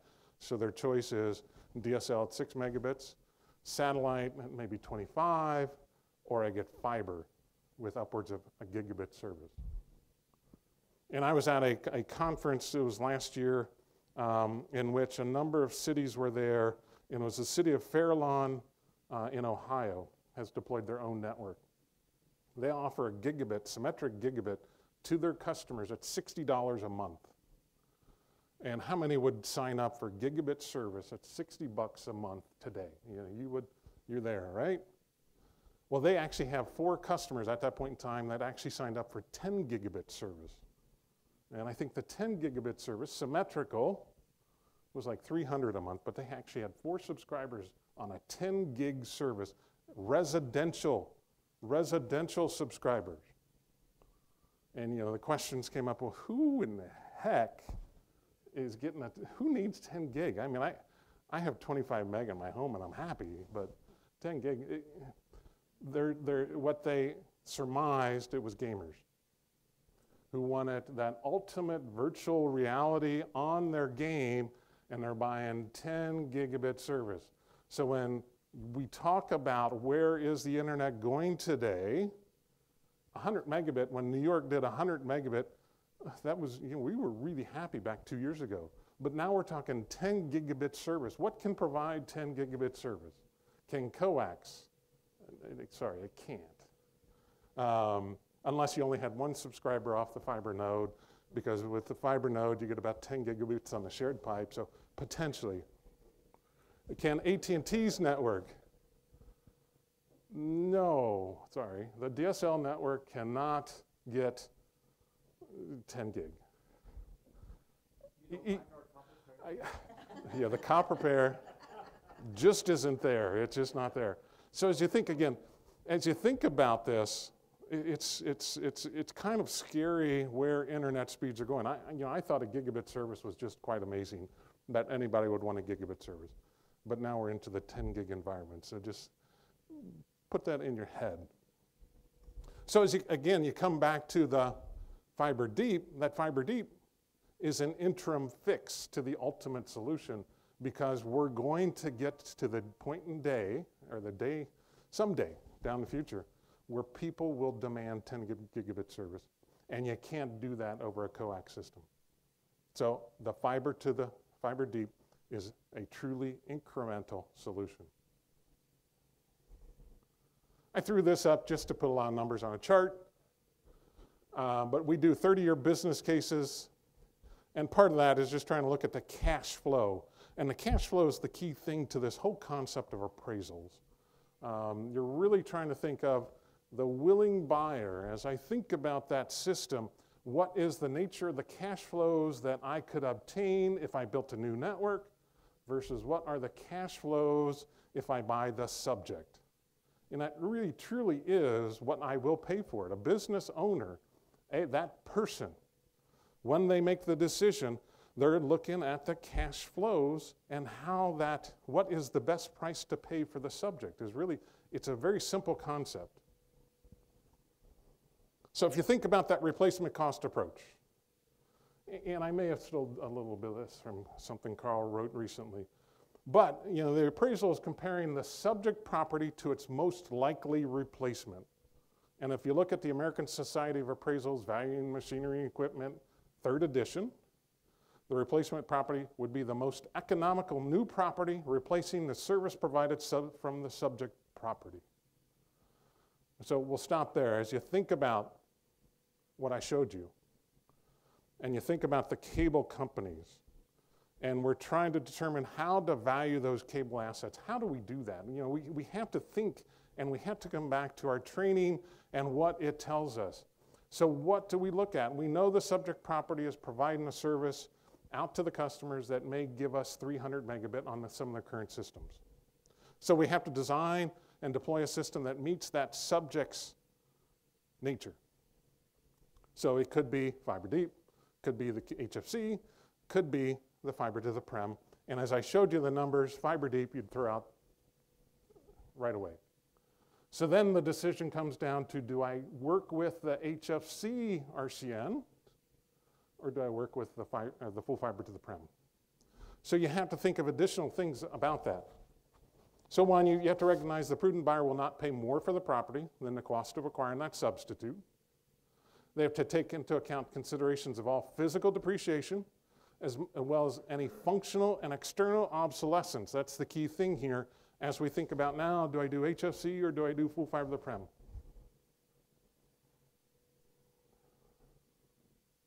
So, what option? It really comes down to options.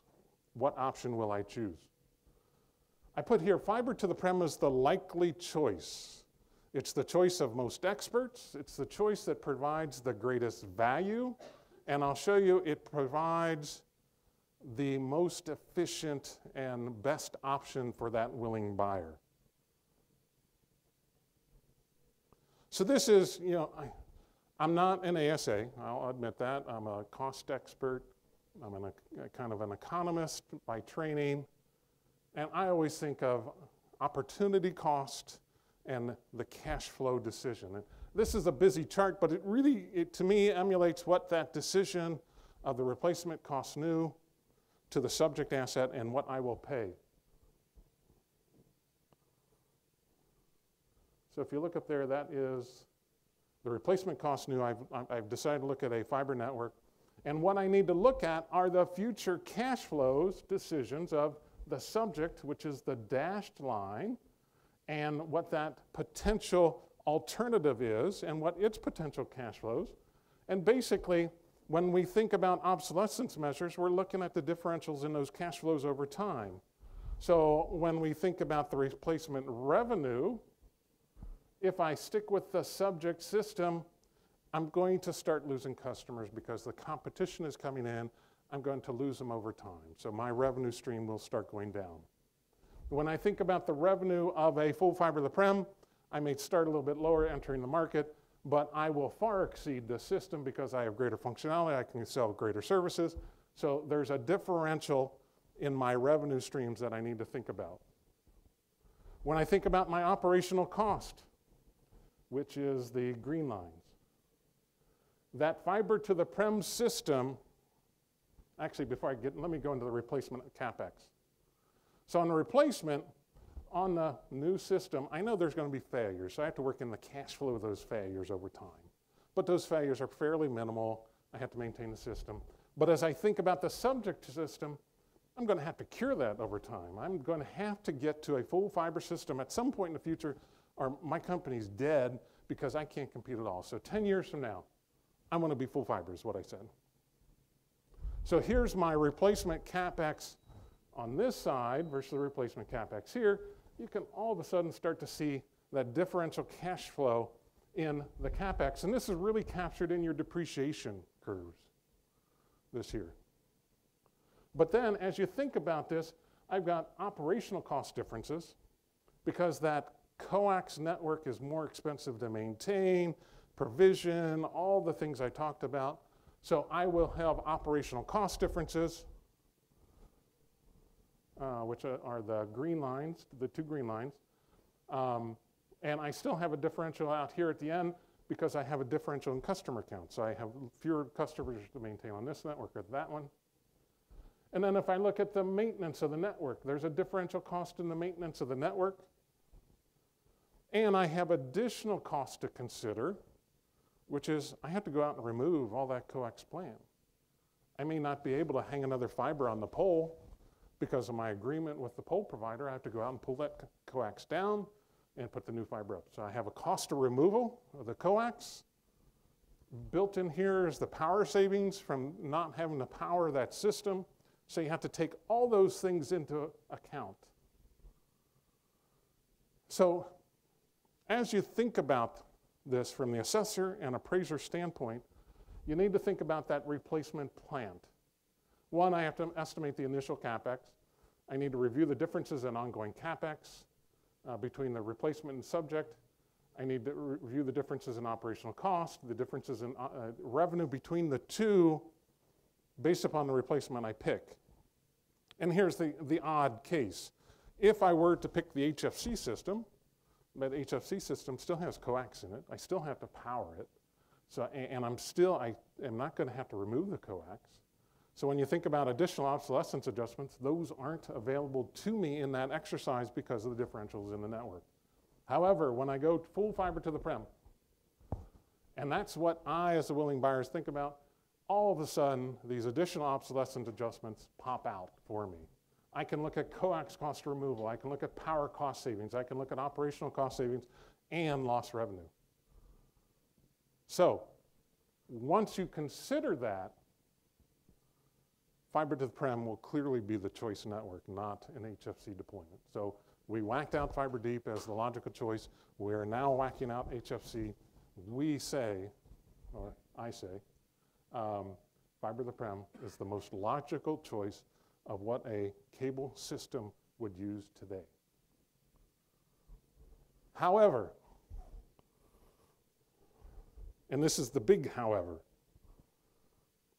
how does Pam, how does John go into proceedings and discuss that with the assessor, because what the assessor sees is the subject plant, it's coax, and you're telling me that you're going to replace it with this theoretical fiber system that isn't yet being deployed. How it's I hate to say it, it's the sales job.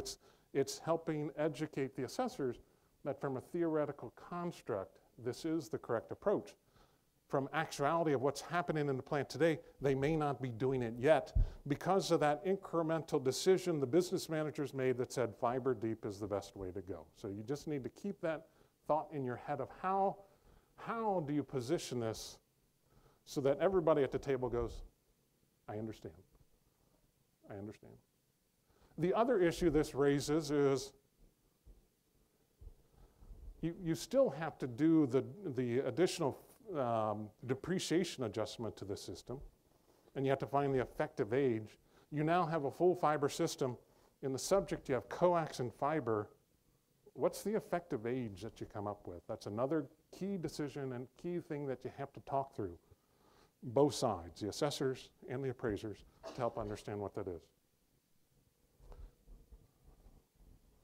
And I'm going to finish up with a bubble chart. We have a hockey stick chart. We have to have a bubble chart in every presentation.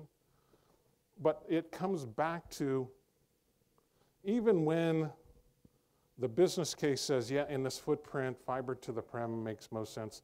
This is actually a bubble chart we did for a rural electric co-op. We identified the investment triggered by each and every home in their footprint, and we associated that back with the dot. And we said, let's color the dots of really dark magenta that you really can't see well here, over 10,000 per home passed. Who would make the decision to build that? Well, if they're a co-op and their members are the people that live in the area, they'll typically deploy there. But are there additional obsolescence adjustments that you may have to make because it's really an uneconomic customer? You are never, ever, ever, ever going to make the money back. 10,000 per home passed. If you have a take rate of 50%, just to make the math easy, that's $20,000 of investment. A quick calculation we always use to convert that to a monthly cost is about 0.2. So you have to get an ARPU from those customers of $400 a month. I'm not sure you can find any customer, if you can find them, that'll pay $400 for their service. So there is still even further obsolescence issues with this deployment. Even though from a full picture, the full business case, it looked good, there are parts of that business case that look really bad. So just keep that in mind. And with that, I finished up. I got like 2 minutes for questions.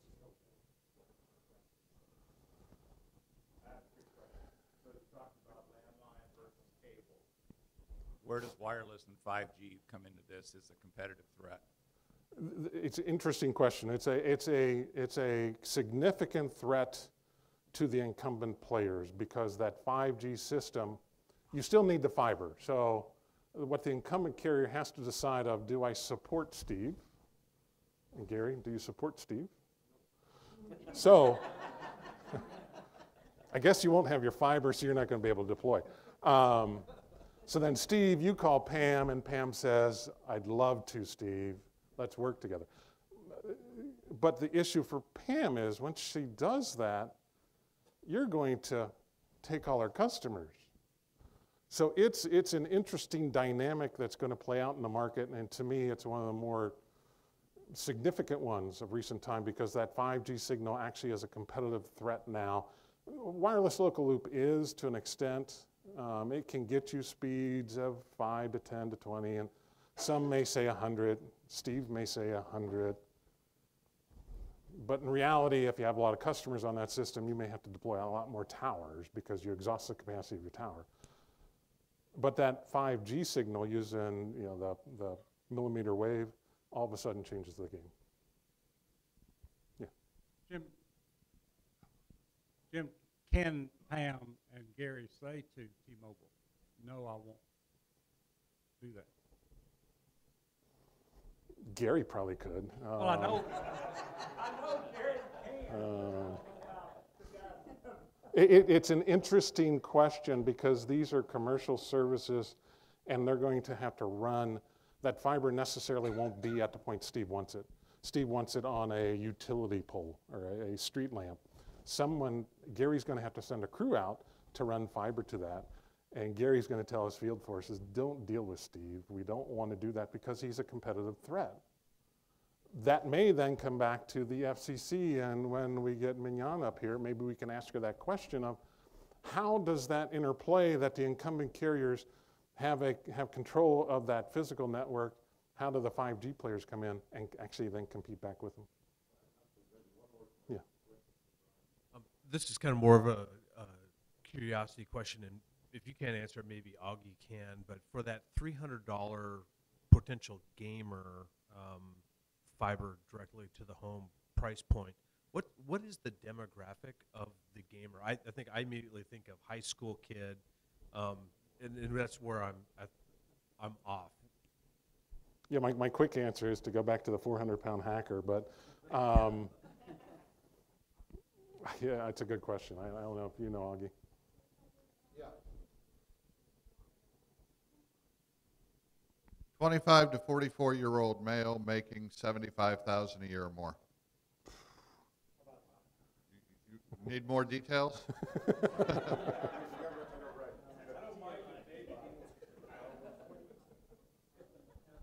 Thanks a lot, Jim. That was really informative. Oh, let's take about a 10-minute break and start it.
Why don't we reconvene, everybody?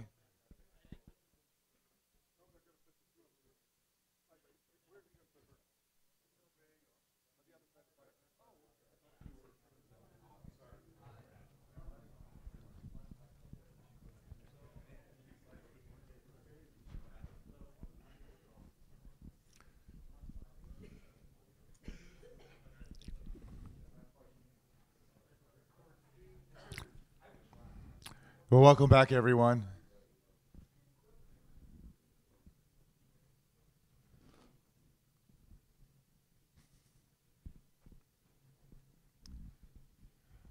Well, we have a big honor and treat this morning. We've been joined by Mignon Clyburn, Commissioner Clyburn, and thank you, Jim, for help arranging us her coming. Again, it's very much appreciated.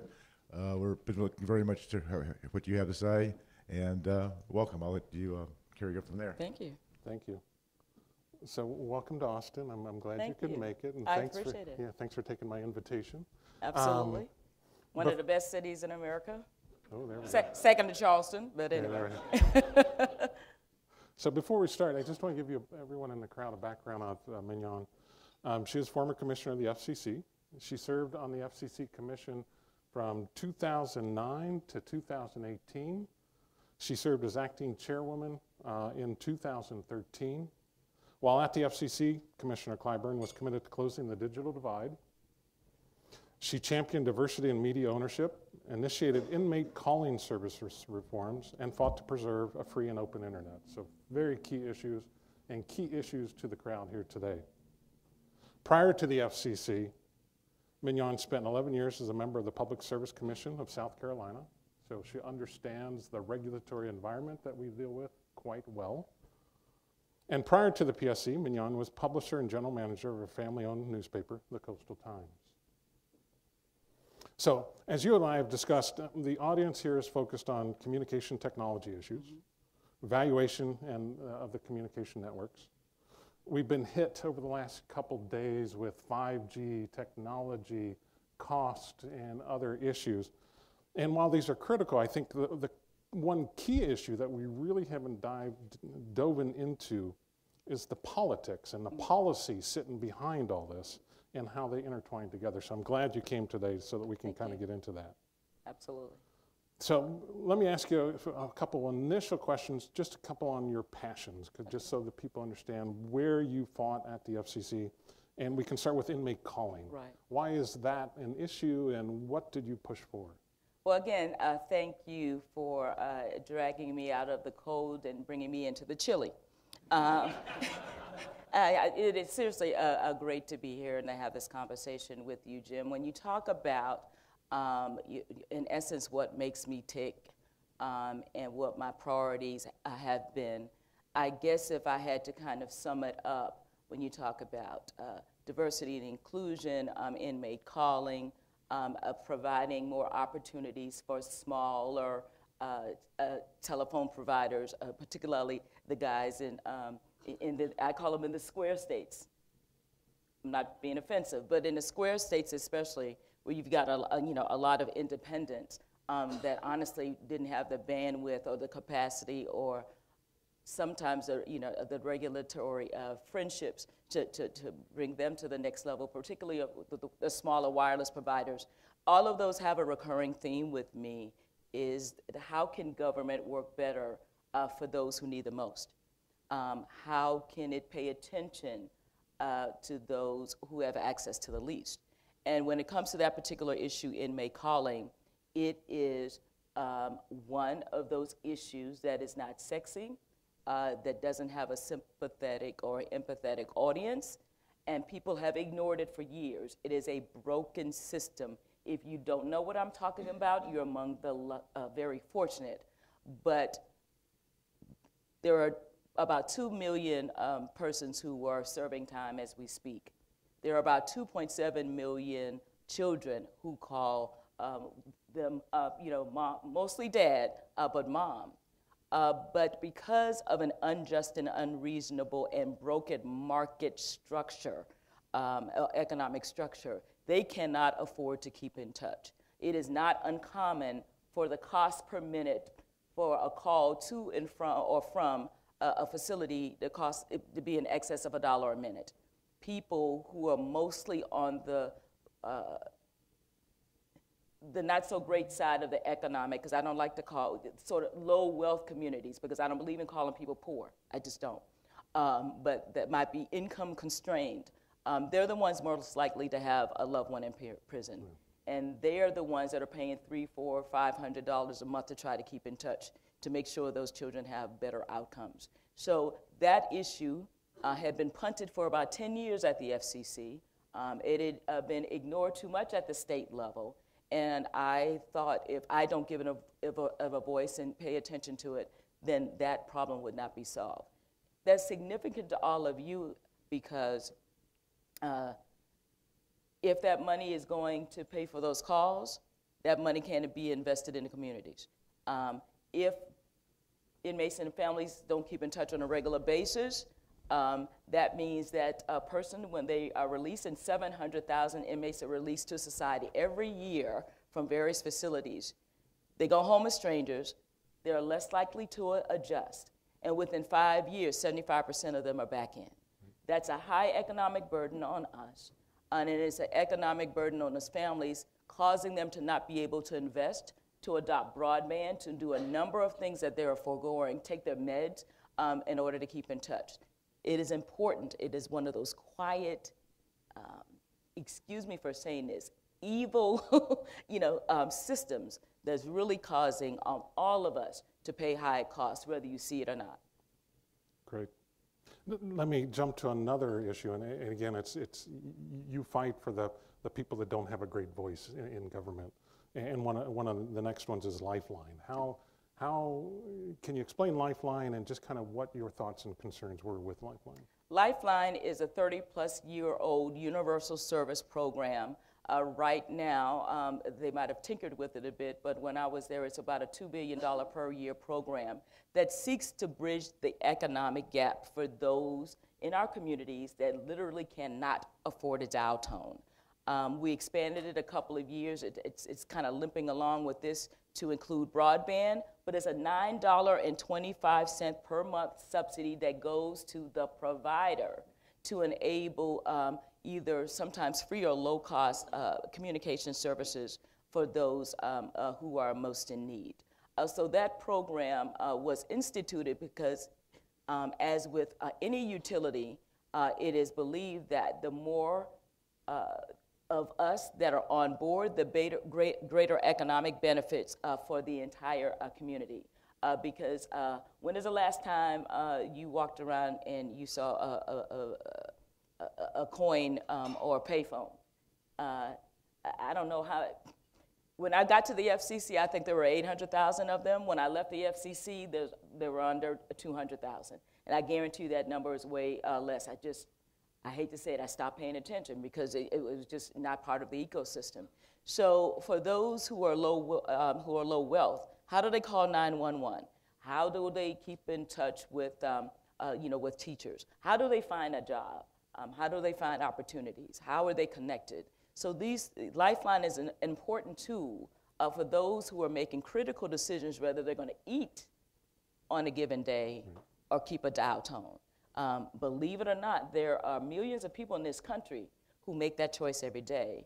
And I say this and people roll their eyes. Even with all of that, there are still 5 million people right now without any type of telephone service. And even with that subsidy, the barriers are high for 5 million people. That is not an insignificant number to me, nor should it be to you, because that means that they are among the really incredibly vulnerable, and not all of them are living in igloos and whatever. I love Alaskans most days. But, most people don't want to be off the grid. There are a lot of people who are, can't help but be off the grid. And if you look at, and I'm over answering, and I'm sorry, and just interrupt, because I'm a PK, I'm a politician's kid, so we keep going on and on and on.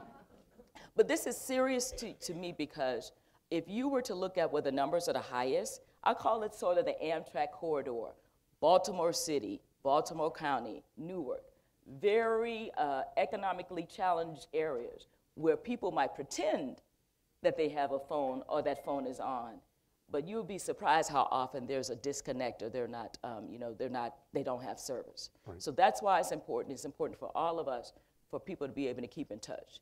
So for the audience, how has Lifeline changed since you left and with the new administration and Commissioner Pai's, I'll say, regime in the FCC? See, now he's starting, anyway, I'll just say this. The current majority, we see the world differently. We see our priorities differently. There were, at a pivotal point in, I think it was 2017, beginning to 18, there were 9 providers that were offering different types of services, catering to school kids, to those that might have wanted some kind of medical, assistance, just different types of providers that the then chairman stopped them, even though they went through all of the paperwork, they were on the cusp of being approved. He basically reversed course on that, and what that did was not allow for that program to be more innovative, inclusive, and opportunistic for those. Because that program, to me, is just not about a dial tone. That program, for me, let me back up. When you look at some of the average Lifeline customer, it is a grandmother, my age, taking care of at least one child. She makes about $12,000 a year, if she's lucky. This is her only means of communication, that phone. And she is only allotted about 250 minutes and 250 texts. Now, if you need to call your doctor, if you need to get some kind of service, if you get put on hold, that 250 can easily get eaten up, within days, talking about the whole month.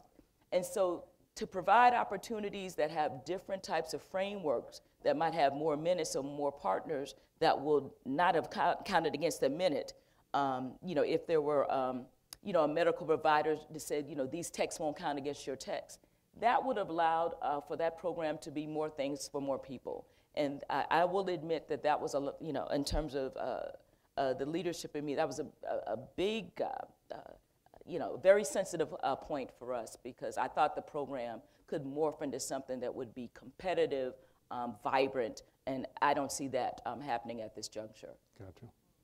So let me jump from some of those issues into kind of what we've talked about the last 2 days here, which is 5G. Yes. So as you think about 5G, where do you think the FCC is right now, and based upon your knowledge on spectrum allocation and how we can address some of the issues of getting spectrum out to the providers in the room to provide that service? Well, I will say that when it comes to 5G and the focus, if there's one place that there is robust activity, is there. You probably know that the chairman announced what they called a fast 5G plan. And the objectives are pretty simple, but are complex in the delivery. And I want to be precise and give him, credit where credit is due. He said the #1 priority is getting more spectrum to market. Number 2, in enumeration order, not necessarily in priority, is to revamp the infrastructure policies, at the FCC. And a complementary and third objective is to institute, the needed regulatory updates. And how the FCC is doing that, it is auctioning spectrum. It is bringing spectrum to market. Is working with NTIA to encourage spectrum sharing and the like that will fuel all of this. And so they're looking at it in a 3-tiered way. They're looking at high band spectrum, which is particularly applicable here. And I promise not to get too wonky. And if you look at the FCC website, they just announced the conclusion of auction 101 in the 24 and 28 gigahertz band. I'll try to make that the wonkiest today. But they call that millimeter wave, wave band. So that brought in us, in addition to bringing in $702 million to the government, That particular band is attractive when it comes to 5G use because it allows, for more capacity. It doesn't penetrate walls and buildings. It doesn't go far, but it allows for that, again, the intense, the propagation characteristics allow for the intense types of usage that 5G infrastructure, when we talk about autonomous cars and the rest, what they would need to fuel. They also are looking at mid-band spectrum, which it would have a little bit of characteristics here and a little bit of characteristics there. And so those auctions, the auctions, including 3.5, will allow for up to 884 megahertz of spectrum to be allocated for 5G. And the low band spectrum that would be for improved use in 3 bands, again, will allow for more opportunities there. And we can't ever forget unlicensed, especially with the 6 gigahertz band, that all of that will allow for complementary opportunities at lower cost. That baby monitor and that, I live in a condo, so I don't have this, but that garage, that's unlicensed. And all of that is helping to fuel, what is needed to keep, us ahead in the 5G race. So I will say that allocation of spectrum, and we'll probably get into it, a bit more, but, some of the infrastructure positions that the FCC has taken that has not gone so well in some of the state and local communities, really looking at how we get 5G to market faster and stay ahead of when it comes to the international race. So the FCC is fixated on that. We were first, in the world to really dedicate, ourselves to, providing the spectral opportunities needed to fuel all of that. And so that is, one place where, where depending on where your money and your opportunities are, that bears watching. Thank you. And you mentioned infrastructure, which was I want to dig a little deeper into that. And we heard it yesterday from some people in the audience and actually in the presentation, which was the FCC, I'll put on my Muni hat, usurping my ability to charge just and viable rents for the space for the 5G providers to put their equipment out. So from the Muni, I say, man, these telco companies don't like rate regulation, they didn't like net neutrality, but sure and heck, they like to tell me how to price my stuff for them. They may not, people here may not like that, but. You showed absolutely no bias there, Yeah. but I will say that this is the one, that particular order, I was not in sync with the majority. I felt that it was the wrong move. Some of the right reasons. Look, we all know that there are municipalities and areas in this country where there's a very strong NIMBY orientation. We know that. And so some type of backstop, I think, is necessary to kind of encourage these areas to act in as expeditious a manner as possible when it comes to siting, when it comes to particularly small cells and the things that we would needed for 5G enhancements. But this particular decision that was made, was very specific in terms of the localities would say there was a preemption.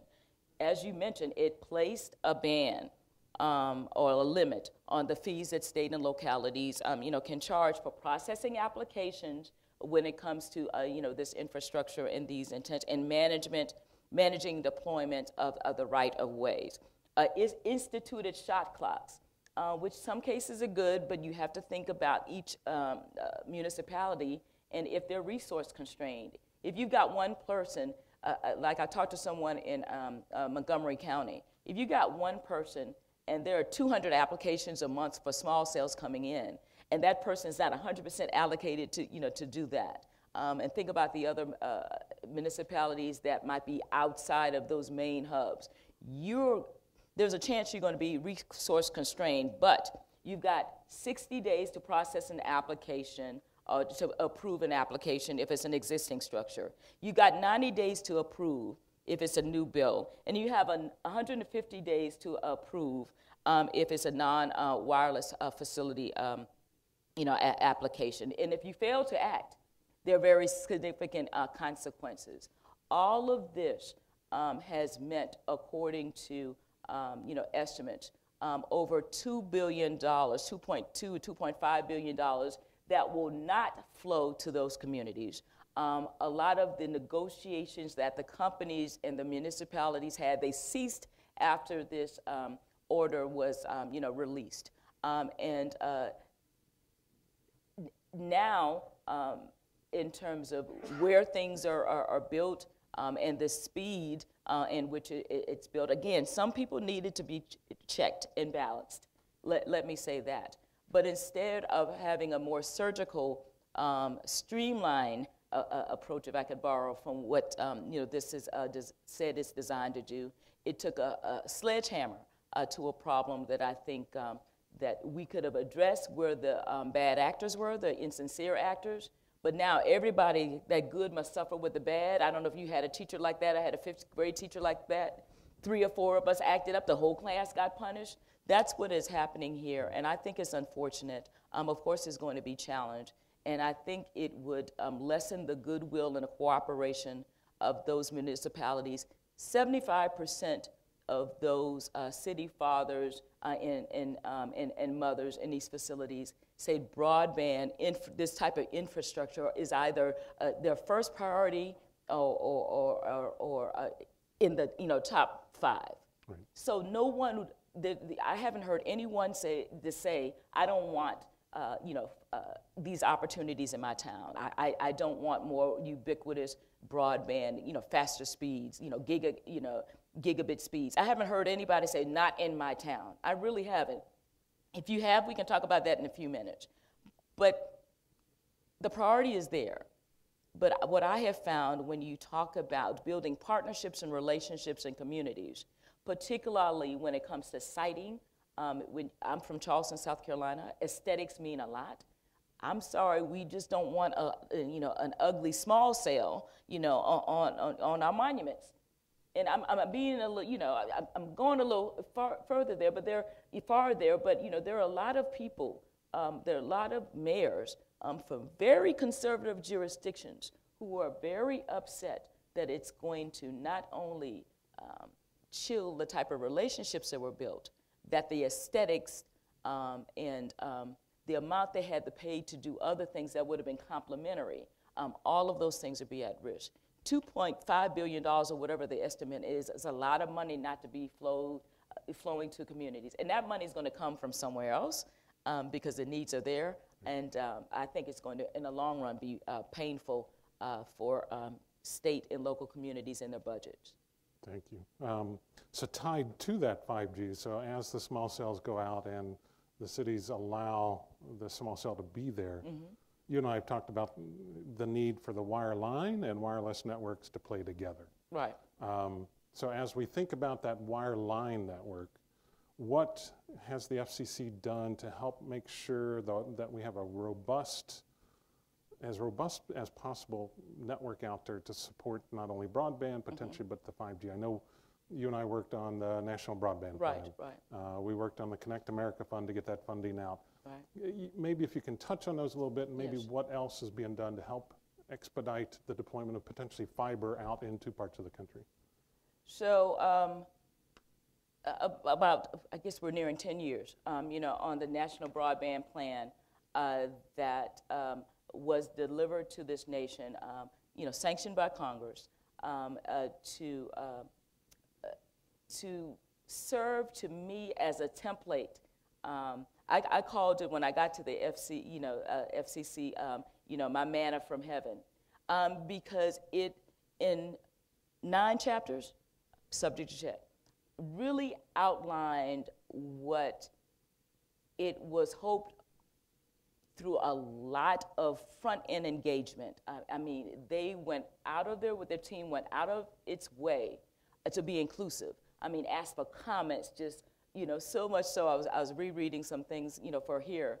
One of the public interest community, the person said, stop asking, you're driving me crazy. It was that, it was meant to be that inclusive. But what it did was allow the FCC to follow a remarkable template that was reliant on a broadband-enabled infrastructure. It really hardwired us to not just allow the money from the Universal Service Fund, which is almost a $9 billion investment that you help contribute every time you pay your phone bill. That was, the biggest chunk of that fund was going to build up and expand voice service. Now we made it very clear that it has to be broadband-enabled services. It's got to support our next evolution when it comes to technology. And so what that did was keep us checked and balanced. Maybe that's my phrase. Conjugated differently depending on how I say for the day, because it really outlined. It kept us on course. It kept us focused, and it reminded us with each chapter why this was important.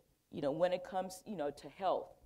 When it comes to education, civic engagement, and the like, why being connected to the internet, why broadband was so important, and that if it was easier and more efficient to build on existing infrastructure and expand out, because again, we had the foundation there. But this, particular plan, which Blair, I guess you would say the lead author, Levin, helped lead the team and craft it.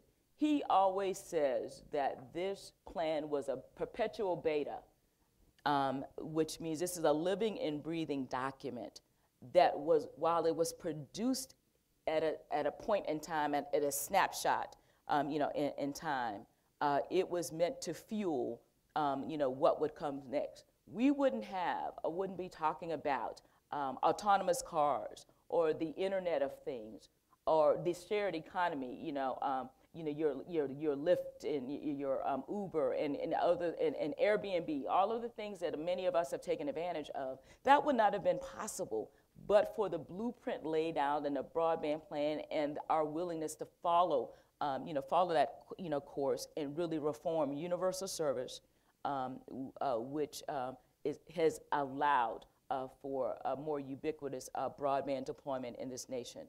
So, and that in and of itself is a building. Not only is that traditional wired network helped to build out when it comes to broadband, it is a complement when it comes to wireless, services. So it's not the three of you in the room that might follow rap, that, it's not an East Coast, West Coast type of, I'm sorry, I won't go there. It is not it's not an either or. They're complements to each other, because when you talk about backhaul, when you talk about fiber, and even copper, all of those things are needed to have a wireless infrastructure in terms of that backhaul. So we, if I can pick a second word for the day, it's a conjunction. Everything that we're talking about here, if it is lifeline, inmate calling, wireless, wireline, broadband, it's and, because everything is connected to the other. It's a building block or a complement to the other. And if you neglect any one of them, the rest of the ecosystem is harmed. So we've got to have auctions. We've got to get spectrum to market in order to fuel. But spectrum is finite, it is limited, so it needs to be shared, it needs to be more efficient. We need to work with the engineers. You've got to have, you can't just build and assume people will come. You've got to have programs in place that will allow for affordability when it comes to adoption. Because if, I don't know where the numbers are, let's say 72 or 75% of us, have broadband at home. What about the other 25%? What happens to them when the schools close? What happens to them when the libraries close? What happens to their opportunities for learning and for staying connected, or for doing research, or for getting that next best job? So all of these things are intertwined, which makes all of this so important. You mentioned one thing that that you've been talking about, valuation. And I had a sort of valuation. I am not going to try to dip my toes into your waters, because I don't know, but I don't know it well. But the word valuation really stuck with me when I read about, again, what you were focusing in on doing. And it made me think about our AWS, or Advanced Wireless Services, auction in 2015. Now that was remarkable in a number of ways. It brought in $41 billion, to our coffers. But what the economists said its impact on society was tenfold in terms of its return. I bring that up here to say this. When we talk about the importance of infrastructure and needing spectrum to fuel and to help build this infrastructure, the multiples are great when it comes to societal impact, when it comes to business, and other types of, societal benefits. They're tenfold, sometimes immeasurable, when it comes to opportunities. So, all of this is important. And we got to, for me, why government is important here, along with, some of you who might be, who are in the private business industry, why government is important here is because we know that all of these benefits, if private industry were left to morph and evolve on its own without a check and balance, without requirements, or without the government saying everyone should benefit, then everybody will never benefit. Businesses themselves are not organically inclusive, but we would all benefit from being included. And so, that's why, I like to say "and" a lot. Deployment, and adoption. 5G, and inclusion.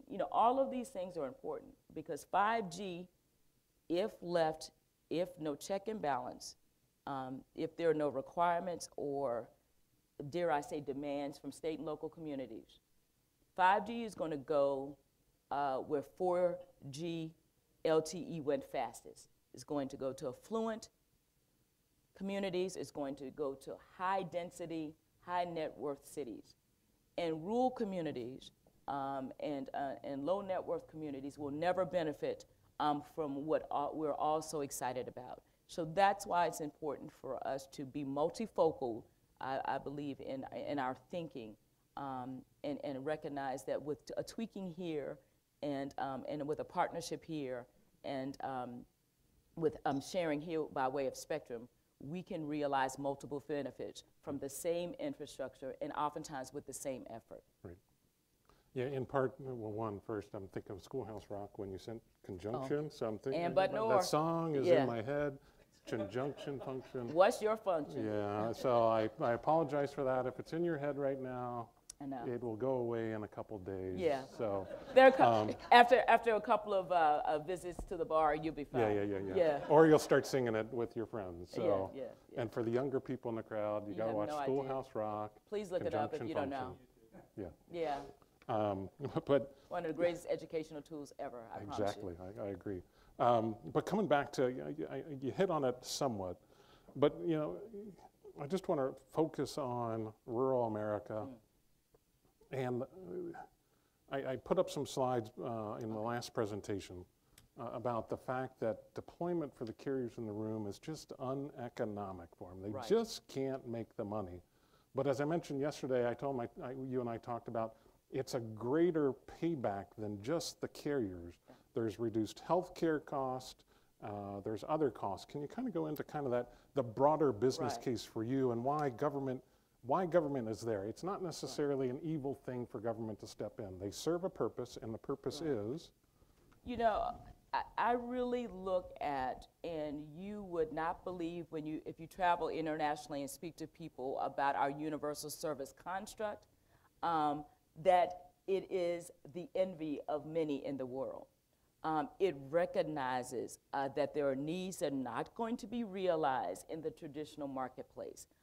It recognizes that investment in these communities, particularly with the carriers that serve smaller communities outside of the traditional city and town hubs, that there is not only a benefit to them, but a benefit to us. And the benefit to them is multifold. Number one, keeping in touch. I don't even have to make the case for that. But what keeping in touch does, affordably keeping in touch, which is why the Universal Service Fund is there to keep the prices down for those where the economy is scales and not going to realize, again, the ability for you to economically, if that complement were not there to layer on top to subsidize, dare I say the word subsidize, that build, which will result in a subsidization of what you would pay if the market, if left alone, to the market, you're able to stay home in a rural community and invest and expand your own business. So the entrepreneurial side of the ledger is promoted. You're able to find that job or qualify for that job or do that job if you have a strong broadband network that would require a telepresence. Because there are too many very talented people in rural communities that cannot get jobs and opportunities where places and people that don't require them to come into the office because they don't have a strong broadband infrastructure. My goodness, it's obvious. I have on a semi-muumuu, tailored, but muumuu nonetheless. I like to eat. Where's most of our food grown? Is not in Harlem or in LA, in terms of widespread. It's grown in those rural communities. So the infrastructure is needed there for those tractors, in order to make sure you don't plow twice, and for those farmers who are dealing with livestock to make sure that all of the sorry for the vegetarians, all of the animals get fed. All of those things are important, and they not only help rural America survive and thrive. Urban America is dependent on those resources to get to us in an efficient manner and as the most affordable manner as possible. And if you live 100 miles away from a doctor, then being connected and allowing for telemedicine opportunities not only helps you in real time, it helps that clinician in terms of billings and other opportunities. So again, going back to those conjunctions, ensuring that the infrastructure is affordably provided to communities large and small, rich and not affluent, again, regardless of where you are, it is important, and it is a co-benefit. It's symbiotic. It is very necessary for all of us to move to the next evolutionary level. You hear me fixated about, all of these things where it might not sound sexy or might not make it above the fold, because I recognize that technology and being connected is the greatest equalizer of our time. A lot of other things that we experience and see and do and come across, they have high hurdles when it comes to being accessibility. If I've got a good or service, I can't I'm not able to afford oftentimes a brick and mortar, but an online presence would allow me to be in this marketplace of the world. And so when we talk about what it means, and how important it is in terms of this infrastructure and the access and the adoption to be ubiquitous. It is critically important, not just for that person who doesn't have, but for those of us who do have and may be able to have more from that person who is trying to have, if that makes sense. And so, again, that's why this is so important that, that we have all of the above approach by way of technologies, by way of investment, by way of opportunities, because we all benefit in the end. But we have to be intentional about where the investment and the opportunities flow. And that's not going to be easy. It is absolutely not going to be easy. It's not going to be natural for us to have conversations with people and entities that we don't come across, they're not our BFFs.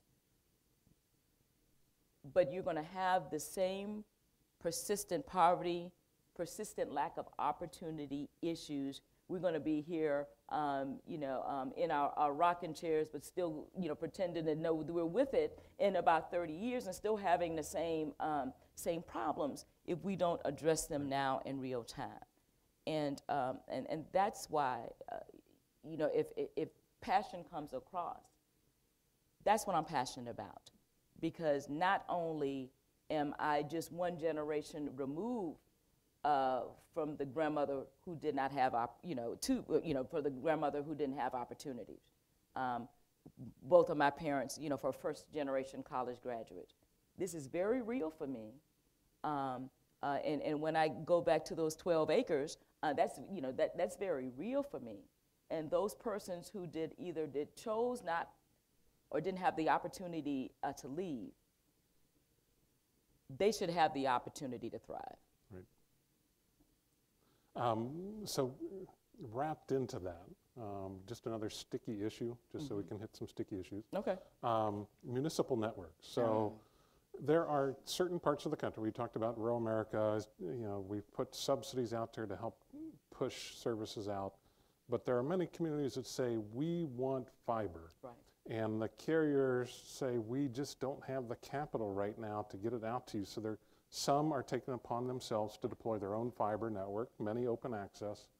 But there are many areas, and actually many states, that have outlawed municipal networks. And I know under Commissioner Wheeler, he put forward the opening of municipal networks, but that was overturned. Do you have any thoughts on municipal networks and what the issues are?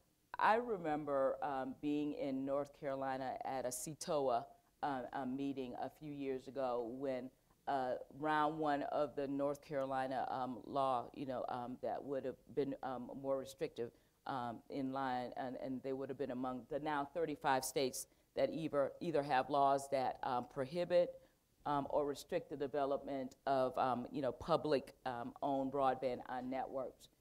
And one of the things that was a recurring refrain was the fact that these entities approached the internet service providers about serving. They, in some cases, begged the providers to serve, and either they were ignored or those who were more general person-like, said that, I don't have the, this is not in the short-term plan. So they took it upon themselves. About 108 communities, according to one report right now, offer fiber internet. 24 states have at least one fiber to the home network available. But in most places, including my home state of South Carolina, if you decide to build or design a network, that network would be considered a private entity or enterprise, and all of the hurdles or all of the all of the requirements that any other private enterprise has, including tax and including contributing to certain funds, that would be applicable to you. So in most cases where the municipalities might be cash strapped anyway, they can't afford that our hurdle. So yes, we fought a losing battle to allow those people who said that investment is not coming to my communities. It is like water was, clean, potable water was 30 or 40 years ago in my community. It is what electricity was 70 or 80 years ago in my community. It is putting almost a stop sign in front of me being able to attract people, to attract businesses, to move to my next level. Not having a strong, broadband enabled infrastructure, I can't grow. I can't thrive. I can't make my community smarter. And so, now, with that and with these hurdles, you are very much dependent on the predominant provider. And little known, painful fact, most of us in this room only have one high-speed internet service provider. And when I say high speed, I'm talking about 25.3, what the FCC defines as high speed. Oh, you can dial up all day long. But, in terms of, having that provider, you don't have a competitive landscape. About half of you, if you truly look, you don't have an option. And so when you not only don't have an option because there's only one, and if you don't have an opportunity because there's none, how is that city going to move to its next level? Or how is that municipality going to move to its next level? So that was a very, I guess we, in a way, my advisor said, we're going to lose this, and I just wouldn't hear it. But when we lost it, I was extremely sad because it meant that where it really counted for the city to move to its next, a town to move to its next evolutionary level, we have quashed that opportunity, and we have cost them, possibly another 10 years of their, a growth in planning development. And, I just, for the sake of protecting an incumbent, I just offended about 3 people I know, entities I know.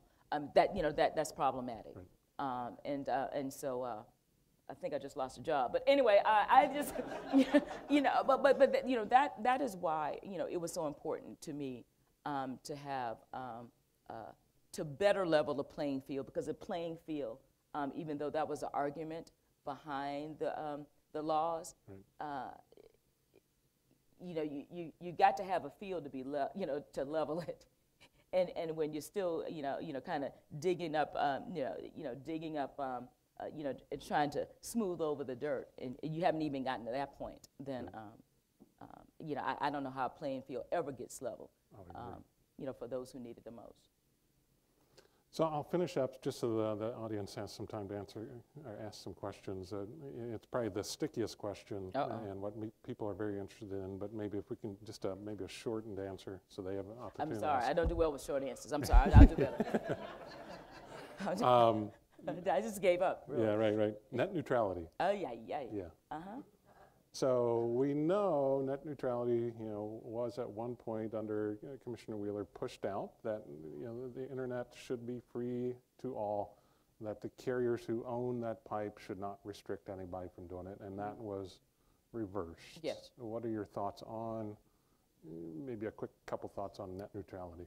So I could talk about what the standard talking points that you hear about, how I think we are more at risk in terms of the openness, transparency when it comes to the provider relationship and the like. But the one thing that is still, irks me about this reversal is that when it comes to universal service programs, when it comes to providing broadband through universal service programs, nobody's talking about how vulnerable we are right now with the repeal of Lifeline. The FCC said that to get money from the Connect America Fund, you have to construct broadband-enabled infrastructure. Now, without net neutrality protections, or without the internet being classified as a Title II, that is vulnerable.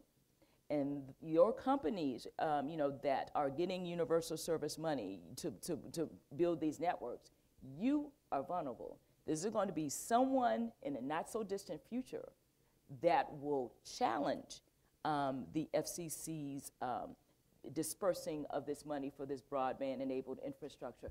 And if they win, then your very cost model, your that deployment of that $4 billion could be at risk. So everybody goes to where the where the sound bites are, and I do believe most of the sound bites. I really do. But our universal service construct, our Connect America service construct, is more vulnerable now because it is not a telecommunications service. And newsflash, in terms of what the FCC's ability to regulate, we regulate telecommunication services.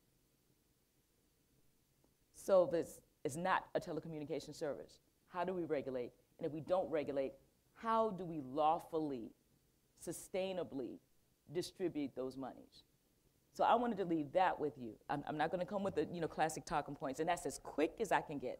I'm sorry, that's as quick and brief as I know how to be. Yeah, that's a deep thought. So now I'd like to open it up to the audience. I do request no questions about government shutdown and what insights she might have from her dad. None of that, but anything else is open game for you. If you don't mind, please wait for the mic. Just let me know. Commissioner, thanks for coming. We really appreciate your time and your energy. Thank you, Ruben. The question of the incarceration and the high prices that per minute that these families are forced to pay. I'm curious, given the recent bipartisan move and the interest for criminal justice reform, do you see an opening there for the FCC to finally take action, or do you think it's much more of a separate issue? That would, to me, because I was trying to read about the first step of this of the bill, which by everybody's account was a first step. The FCC, the leadership of the FCC feels that because the bulk of the issue and the bulk of the revenue and about 80% of those calls are made intrastate. They're intrastate calls. So the FCC feels that it only has jurisdiction when it comes to interstate calls. So when it comes to bulk of the problem, there is this regulatory disagreement, because I don't necessarily agree with them, that should be handled at the state level. The only way for that to change from where they sit is for Congress to tell it what to do. So if definitely there's going to be, I am confident, another bill introduced to address that. But as it stands now, the current leadership will not move because it does not feel it has the authority to handle intrastate or deal with intrastate reforms. And that's, that's the big, sticking point when it comes to that. I'm hopeful. I really am hopeful. It's a problem worth fixing. And one of the things that, full disclosure, and we have to go apparently. Full disclosure, I am a fellow, and part of my focus is attempting to make the business case for reform, for inmate service, make the business case, the economic case. Do we have any other questions? I took from your comments that you weren't particularly... Oh, Gary, I just saw where you worked. Oh, you did, didn't you? I should have turned that over, shouldn't I? Can I just say it came from a place of love? You hurt me. I took from your comments that you weren't particularly fond of the FCC rules that were recently passed in September regarding placement of small cells and the kind of dictating to municipalities all these sets of rules. What would you have preferred to have seen in its place? I would have preferred us to put in place some type of backstop mechanism that would have gently but very forcefully nudged or addressed those who are the problem. The jurisdictions that are stalling or that were extracting exorbitant rents,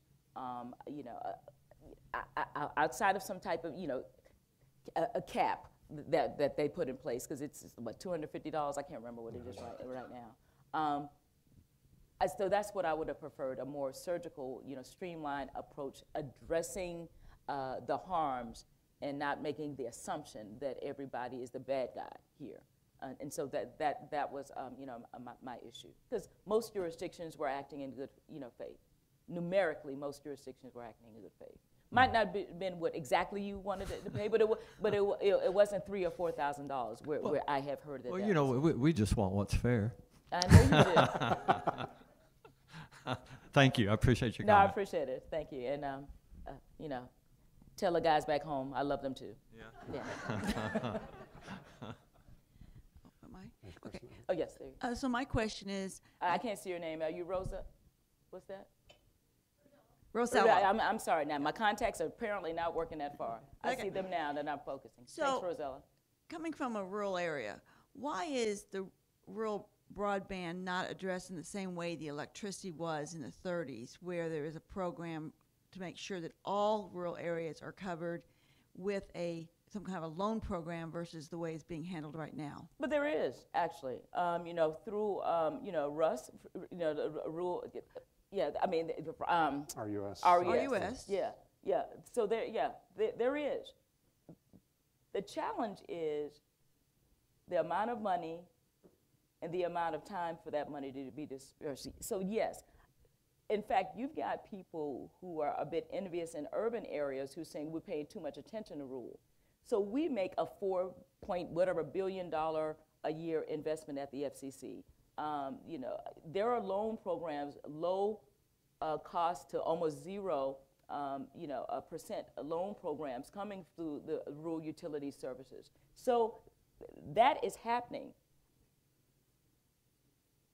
Some of my issue in terms, and you're going to hear me talk about this in a few weeks, when it comes to what I think should be further universal service reforms, I really think we should be more targeted where that money is going.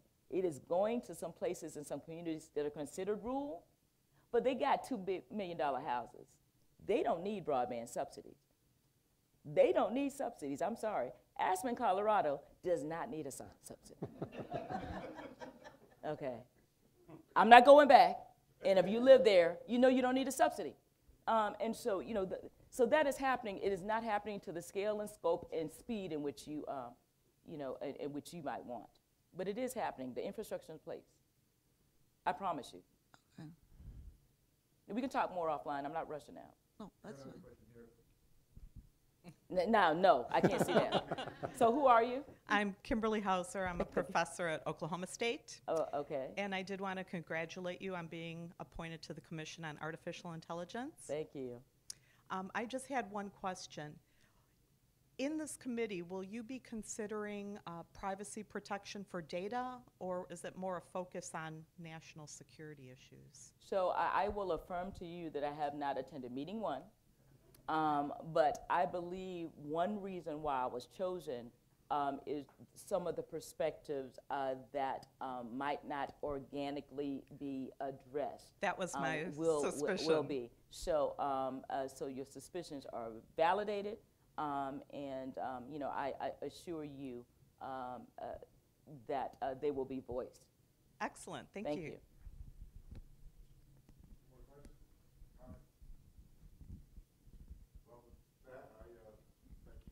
Thank you. Appreciate it. Thank you.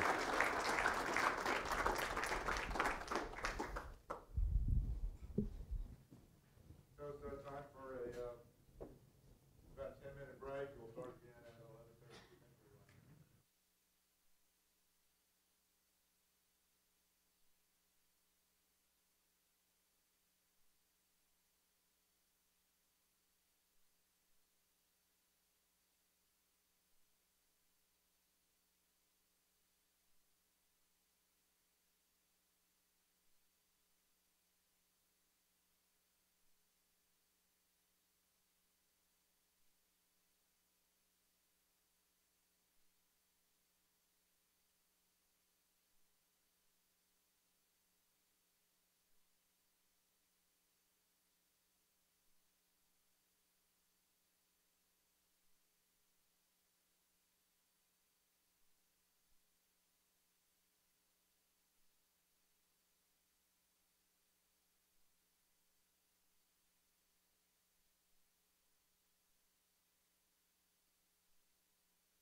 Okay. Let's reconvene, everyone.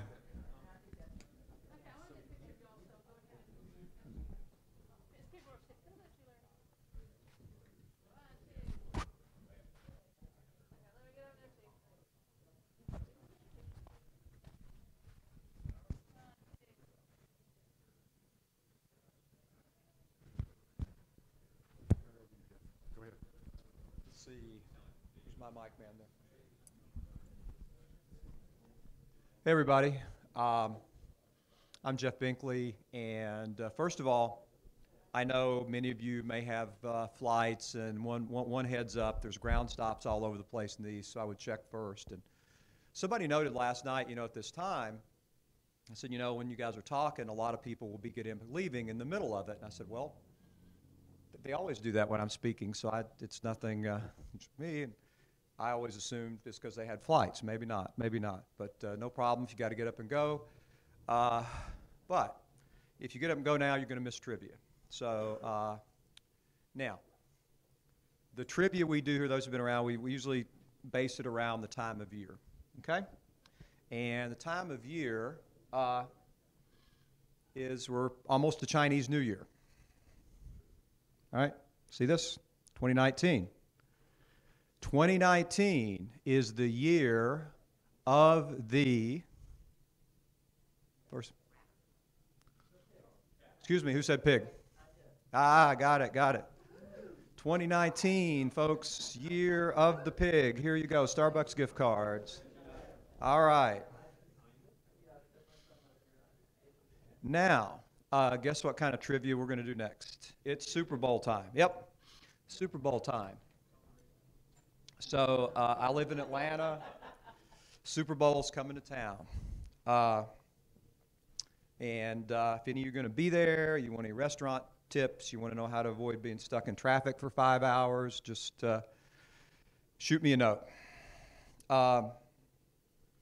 Rams Patriots, right? They have played in a Super Bowl before. Who can tell me what year the Rams faced the Patriots in the Super Bowl? Somebody said something. Can I answer? No. Can I answer? Huh? Yeah. 01. Excuse me? What year was that Super Bowl in? Not what season. Or what season was that? What is it? The 2000 season. There we go. 2000. There you go. 2000 Super Bowl. It was the St. Louis Rams. Come on. Yeah, it was the Rams. Okay. Speaking of the St. Louis Rams. Let's not. Only by inference, what city was the original home of the Rams? What city? The original. L.A., wasn't it? L.A. is not right. Who said Cleveland? The heart of rock and roll is in Cleveland. There we go. The Cleveland Rams. You didn't know that, Jim? Cleveland. L.A., Ohio. St. Louis, back to L.A. That's true. You guys are doing good. Somebody asked, we're going to do trivia this year, and they said, but isn't that geek conference you go to? They're not going to know anything about football. And I said, it's not a geek. Well, I said, well, maybe, okay, what's your point? So anyway, and then I said, I know some football fans. There's in Texas. And they said, no. I don't think there's any football fans. There may be Cowboys fans there, but no football fans. But sorry, guys. All right. Whatever. All right, here we go. Two-part question.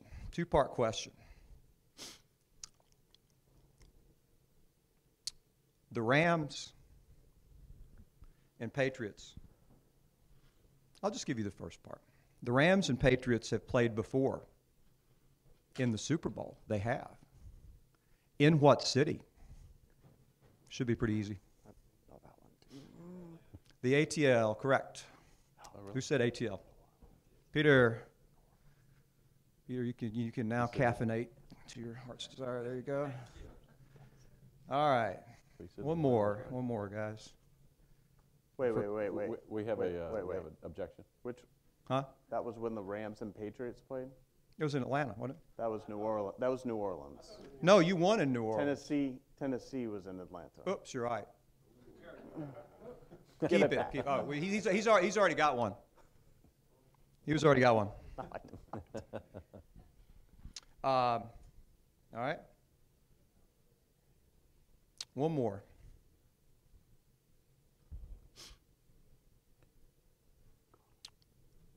And closest to, what is the closest, or excuse me, the greatest, what is the greatest margin of victory of any of the Patriots Super Bowl wins? What's the greatest margin of victory? When they lost. Who said 6? They've been really close. Yeah, 6. All right. Fun stuff is not over.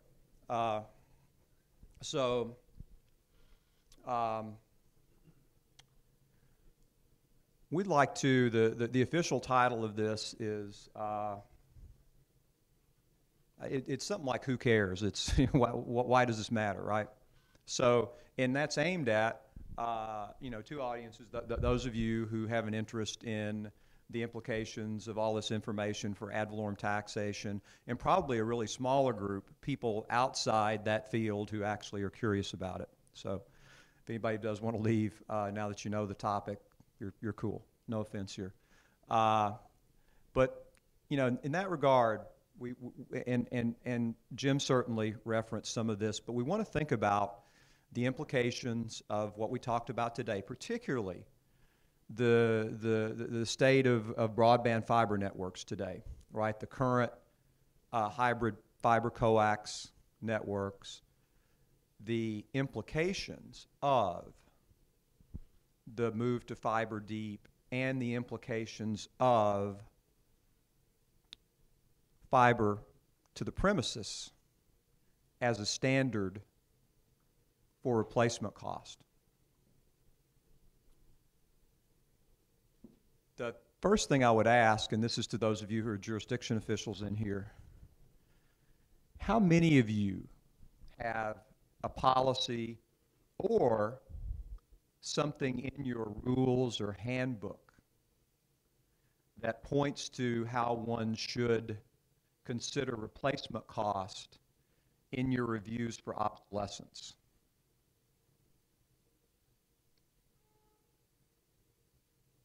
Okay? I'll give you some advice. Take a look, because I think it's in pretty much all of them. It just, in this industry, maybe, I think the thing is, maybe you don't hear it a lot, but it is, as referenced earlier, one of the most useful things. It's not to necessarily give you a valuation answer from just an RCNLD, but to provide information and evidence of how you might tackle the issue of what is the source of obsolescence and how much is it and how should it impact value. Carl, I'm going to ask you first question. We talked about replacement cost new as the standard, something that's going to be well in the replacement cost new of a fiber to the premises network being the basis for an RCN analysis that's applicable here. And I think we need to start with some thoughts on why that is the case and why that's most relevant for the purpose of this discussion. Make sense? Yep. So I'll move around a little bit. It was getting a little warm over there with John on the fire. So, this does parlay off of Jim's discussion earlier today, and something else stemmed from last night from our discussion. If we extended it longer, we might have begun to talk about are we living in a simulation, right? So, which we could have a lot of debate about that, but I think really Jim likes living in a simulation because he likes creating these hypothetical systems that is not the path of fiber or whatever. But so I too found a Dilbert for Jim. Does it have your name in it? It kind of looks like Jim, right?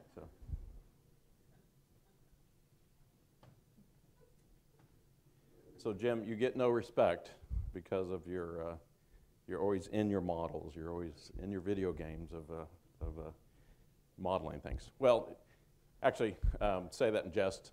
It is the right way to go, even though it is a simulation or a hypothetical world that we live in terms of trying to measure value. That's essentially what you do when you're doing valuation.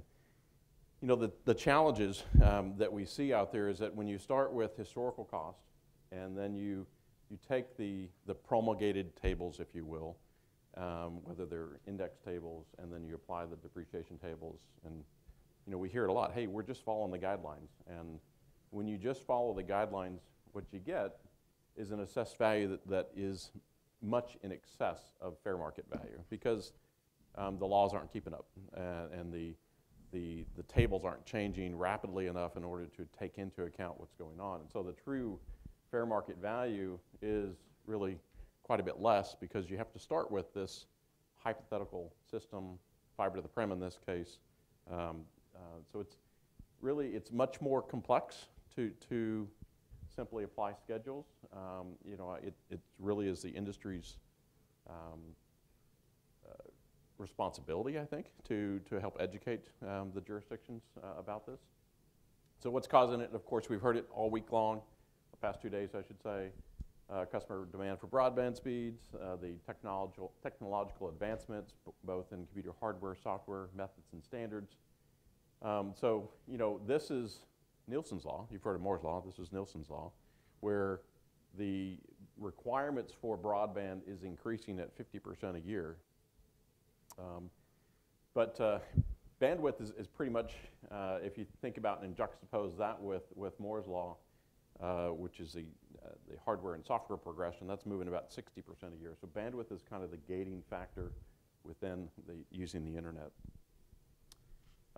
We've talked about all that. This is another graph I thought was interesting, but more the decision for cable companies to go to fiber deep is because of that growth, and this is a lot of crazy lines on this graph, but it's really the red line, right? So the red line is, hey, look, this is what capacity for demand for broadband capacity is moving at, and here is kind of what we call DOCSIS 3.0, DOCSIS 3.0, DOCSIS 3.1 here, and then what is also known as fiber deep. So essentially you're going to bypass the capabilities of fiber deep in a short period of time of 2027. So you're going to, and we saw earlier within the year, all that money that's being spent is never going to get a return until much later.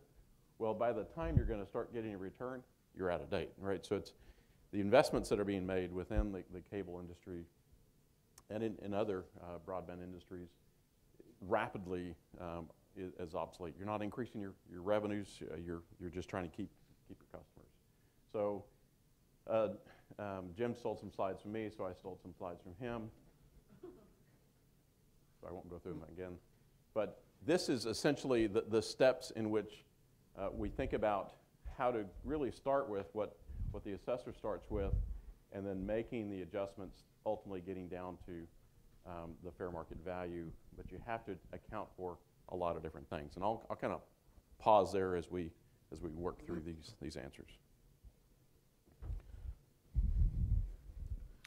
John, so you see this, you know, I've seen this before and had a chance to kind of walk through it and take a look. From Charter's perspective, how you stand today versus how you may have addressed these issues, both in communication to your management and to assessment officials, this approach looks different than you may have approached in the past, or pretty much the same?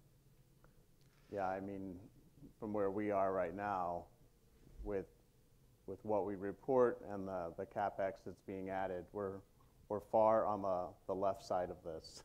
I mean, we're nowhere near the right side. Yeah. and so my impression is with you, like with others, the CapEx are, and you may have a better term, are just stacking. right. So that's getting bigger, right?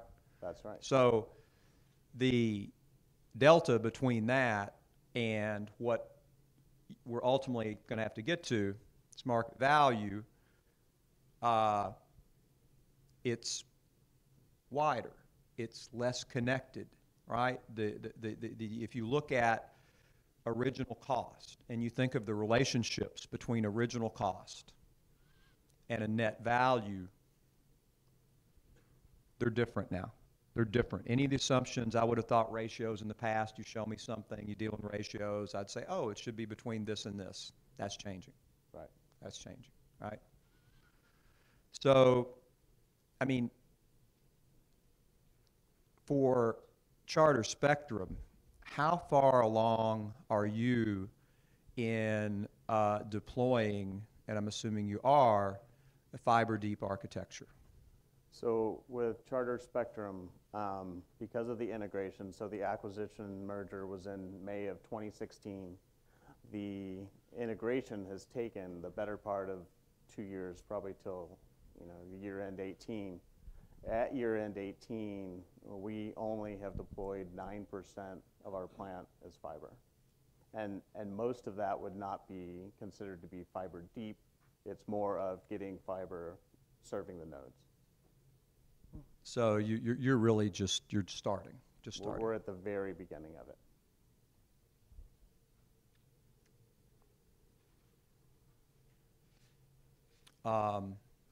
Have to ask, not on the panel, but obviously we need to know, is that the standard, just roughly Comcast, how far, you can answer it any way you want by years or whatever, how far, anybody here from Comcast, are you into deployment of fiber deep? You're just starting, you started, but it's very early on the curve. How would you characterize?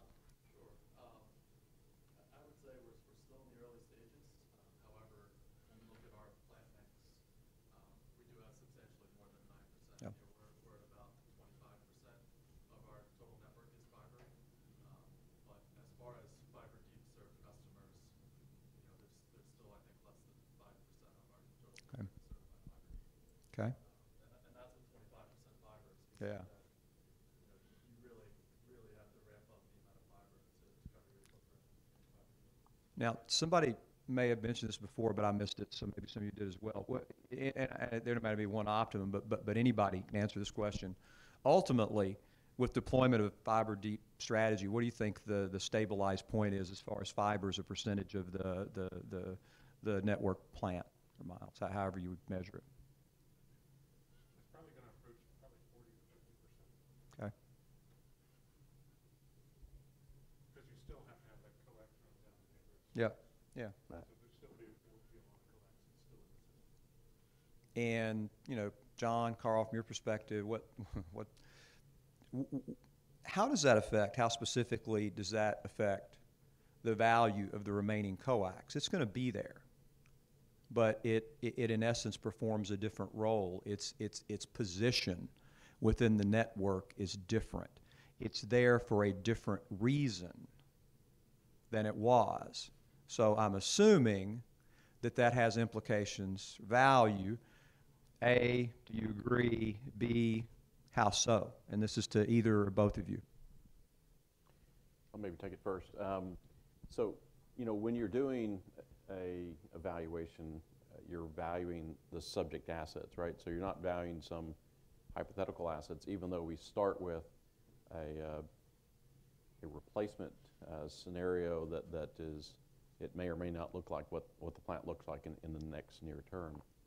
So what's clear is that making sure that when the question is asked as to what is the depreciation of coax, what's most importantly is what is the functionality of the coax that's in place, and then two, how long will that existing coax stay in place and be functional. And so the remaining useful life of the coax of the subject plant is extended because of the direction that Comcast is going, but it doesn't mean that the functionality is being extended. It's actually being shrunk, and it's maybe more used for different radio frequency broadbands to even more so just powering the network per se. So it's all about describing the functionality and the useful life of the subject plant.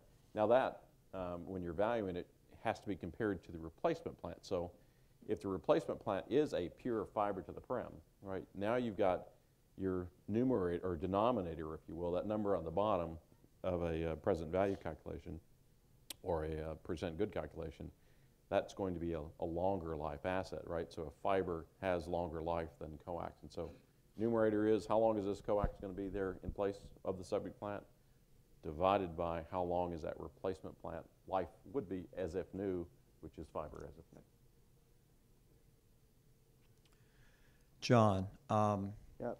this type of information, the status, present and future status of your coax base, I mean, your reported cost in the category of plant or distribution or however various jurisdictions identify it, right now is 91% coax.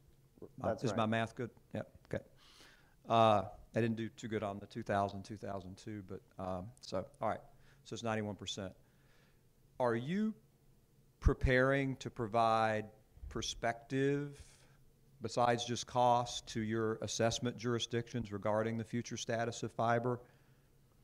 That's what we'll have to start doing, because as we extend the fiber and that percentage goes up and the coaxial percentage goes down, that remaining coaxial cable that has been out there for years and years may have been on a 10 to 12 year life table, but the remaining life of that coaxial cable will not be 10 to 12 years anymore. Correct.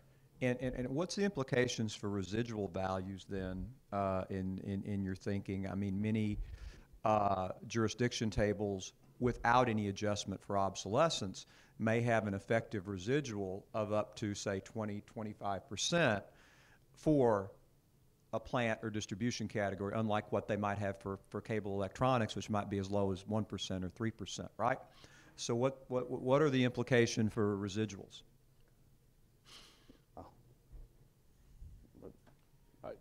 I think the residual value, we saw the graph, right? So in 2030, fiber deep is not going to be capable of supporting the broadband demand, right? So that's 11 years from now, right? So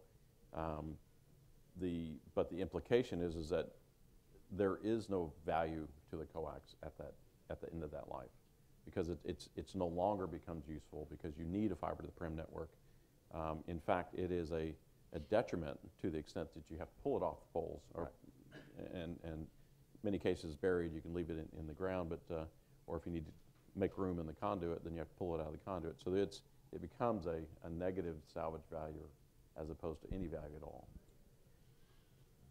So as a practical matter, so you know, those of you again who are assessment officials or their consultants or agents here, you know, you've heard a lot that I think everybody would agree, hey, there's some things to be considered here, and information today is good. I'm not trying to put you on the spot at all, and you don't have to be that specific, but I think while we're all here, and one of the aims of the conference this year is to try to have more interaction between those responsible for making assessment values and those companies that are going to pay tax on them ultimately.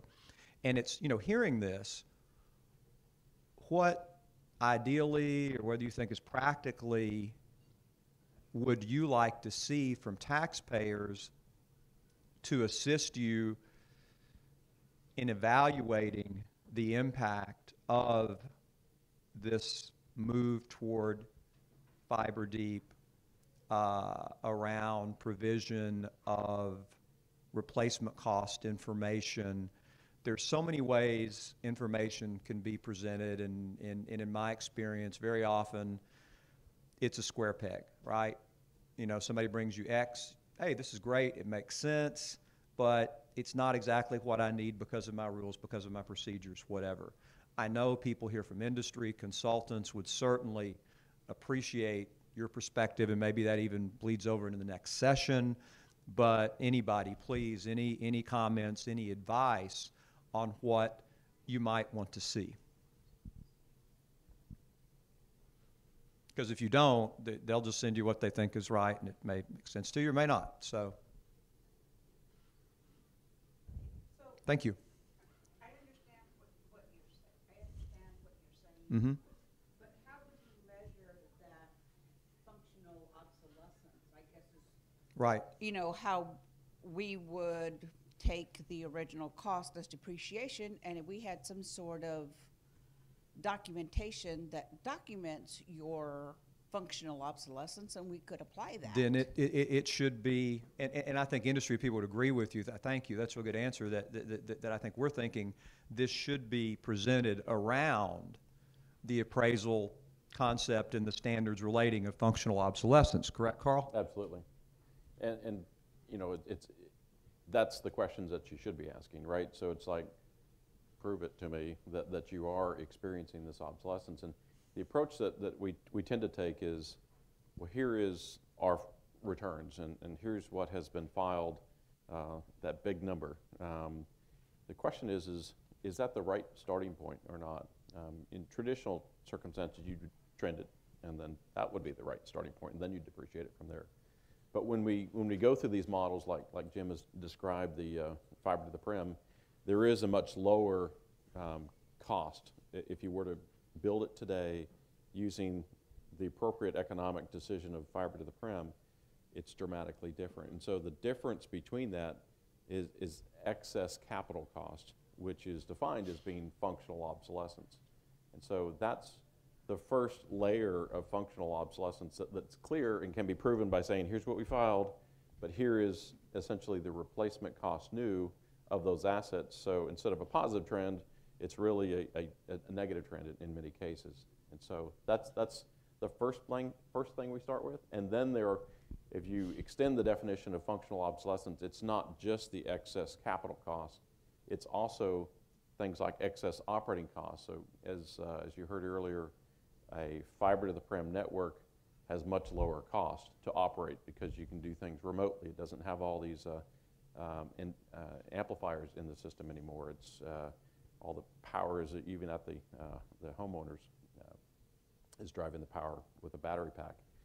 So it's there is a lot less operating cost within a pure fiber system. So how does that compare with the existing operating costs? So if you're an investor, you certainly don't want to pay as much as what you could do to replace it, right? So that's your first adjustment or haircut that you make. The second one is, hey, wait a minute, I don't want to own this asset and be burdened with excess operating costs, so I'm going to further discount my purchase price down to get more even parity or profitability with this other plant. So that's the two steps that we take. That one, excess capital costs using replacement cost new studies, and then two, excess operating costs. There are other things such as what we call lost profits, whereas a fiber to the prem system has a better customer experience, right? Why is it better? Well, it's faster. It gives me better services, and so I'm actually willing to pay more for that. It's higher broadband capacity. So with the fiber to the prem system, I get more revenue, but with this existing system, I don't have that ability to sell those additional revenues. So that's yet another quantification of obsolescence. So I'm going to try to summarize what Carl just said. Thank you. Yes, you're welcome. So as a practical matter, and I think this leads into a good question or comment. You know, the way I would think of it is, okay, if you're looking to, okay, somebody needs information to do their job, right? And first of all, if you're thinking functional obsolescence, as Carl's saying, the first thing to ask, what's the source of it, right? I got to know what the source is first, because if you just give me a calculation, I don't know where that comes from. So I would hope that some sort of summary of, all right, where's this come from, right? So we tell you where it comes from, right? Then next, based on where it comes from, how does one quantify that? Step two. Still with me? Everybody with me? That's where we go. Third, and this may be most important, all right, you quantify that, but then how is that adjustment made for functional obsolescence. And typically, we would think, I'm from Georgia, the Georgia rules are very clear that you do something called a basic cost approach, and that's just the statutory tables. A lot of people think that's the way you get to a value in Georgia. It's not. Read the rules. The rules say don't stop there. It says that's only a basic cost approach. It doesn't say that's an estimate of market value. To get the estimate of market value, the rules require two things: that you consider functional and external obsolescence to get a cost approach, right? So we're kind of assuming that that presentation of the formula to quantify needs to conform with your state's rules or policies, right? It needs to fit. I think it's incumbent on the taxpayer not to give you an orange and an apple, right? That, here's where it comes from. Here's the formula to quantify. So, and here's the percentage, right? And ultimately, it has to be calculated where it should apply in your model, correct? Is that fair enough? Okay. Carl, there's a very clear formula or recommendation in the Georgia rules for cost approach functional obsolescence. And what does that say? That's to compare the replacement cost new to the trended historical cost. And so take your filings, trend them, gives you one answer. Compare that to what is a proper replacement cost new, and if you divide the two, it'll give you a percent of obsolescence. So if your replacement cost new is 500 and your trended historical cost is 1,000, that's 50% of percent good of the adjustment that you should make, or one minus that would be the obsolescence. And that's made to the basic cost approach number. Yes. Okay? This makes sense. I know, yes, please. Are you saying that it's cheaper to lay fiber per mile than the coax? I mean, actually on a per mile basis? Well, I think what we're describing is what is the replacement cost new as compared to the historical cost, right? So if you were to say, I'm going to build a brand new, what's out there today is hybrid fiber coax system, that's actually lower cost than a pure fiber network. Not much lower. I think Jim showed it was a couple percentage points lower. If you did it all now, is the point. Yeah, if you did it all now. Remember that. A hybrid fiber coax system is marginally less cost than a fiber to the prem system. So but that's not what we're trying to compare. We're not trying to decide what is the right replacement. What we're trying to decide is our historical cost trended, or whatever you want to do to it, how does that compare with what is the true representation of the starting point today? And that's been built over the years. Wait, hold with it. less efficient techniques, I'm with getting different, more so there's the confused here, distinction. Because Yeah. I heard you say, I think, that the RCN for building that network is slightly more than the historical cost of building the coax network. So, correct, but let me make a point there. No, What no. you're saying is So two. No, that's two Hey, RCNs. Jeff, let me yeah, correct go ahead. that, because that's not what I said. So I Okay. said, yeah. I was comparing. I have two options. Let's say I have a clean slate, right? I get to decide whether I want to build a hybrid fiber coax that looks a lot like what's out there today, or do I build a pure fiber network? So the question there is, which one's more expensive? Well, pure fiber is more expensive. So that's the first answer. That, I'm not saying there that the hybrid fiber coax system is historical cost, because remember, historical cost is accumulations of costs that have occurred over time, that they've capitalized all these truck rolls and replacements and repairs, and they don't clean the books up because it's taken care of in the depreciation, so that's financially sound in certain terms of financial reporting. But this is what you have to start with as an assessor, is kind of that historical cost. That is substantially higher than if you replace it with a hybrid fiber coax system today, or even if you compare it to a pure fiber network. And how do you quantitatively measure that? I mean, how do you determine the replacement cost new of a network today? No, I understand how to do that. I'm Okay. just saying that when you laid the coax, you're saying that the cost of that was approximately what a new network would cost now. So I understand what you're saying about, okay, so they've been out and they've repaired it, but I guess that's not a capitalized cost. No, So, it's not so only what repairs. kind of cost are you talking about? Think about this. They did it over time. When they started, it wasn't a hybrid fiber coax network, right? It was almost a pure coax network. And also, if you think about cost, it's true with a home or anything else, the construction techniques are much more efficient today, right? So even though unit labor costs may have been less, units of labor were more in those days. So when somebody strings together a network of costs where they built a little here, somebody built a little there, there were incumbent providers, these companies bought them, what they did was likely nowhere near as efficient as one could do today on a replacement cost model. So there are inefficiencies in that book cost of techniques, and also routing wasn't as efficient. They made decisions to go here, here, here, here, where if you optimally routed today, that would not be the case. So the historic cost of a hybrid fiber coax network is going to be less than the replacement cost of a hybrid fiber coax network, because in the replacement cost model, you would do it to today's standard, which is more efficient, more advanced than these companies and their predecessors when they started building those things, and they borrowed money from a bank, you know, in those days, and they started stringing wire, and it cost as much as they could borrow from the bank. Just like when somebody builds an office building, that costs more than replacement costs today. Same circumstance. Okay, but what we're talking about is the value of the coax that was laid, right? Yes. I mean, we're not talking about the other part of it. And so if we're talking exactly about the point. the historical cost of that coax that was laid, how is that so much different than the appropriate RCN? And that, I'm just going to let it go because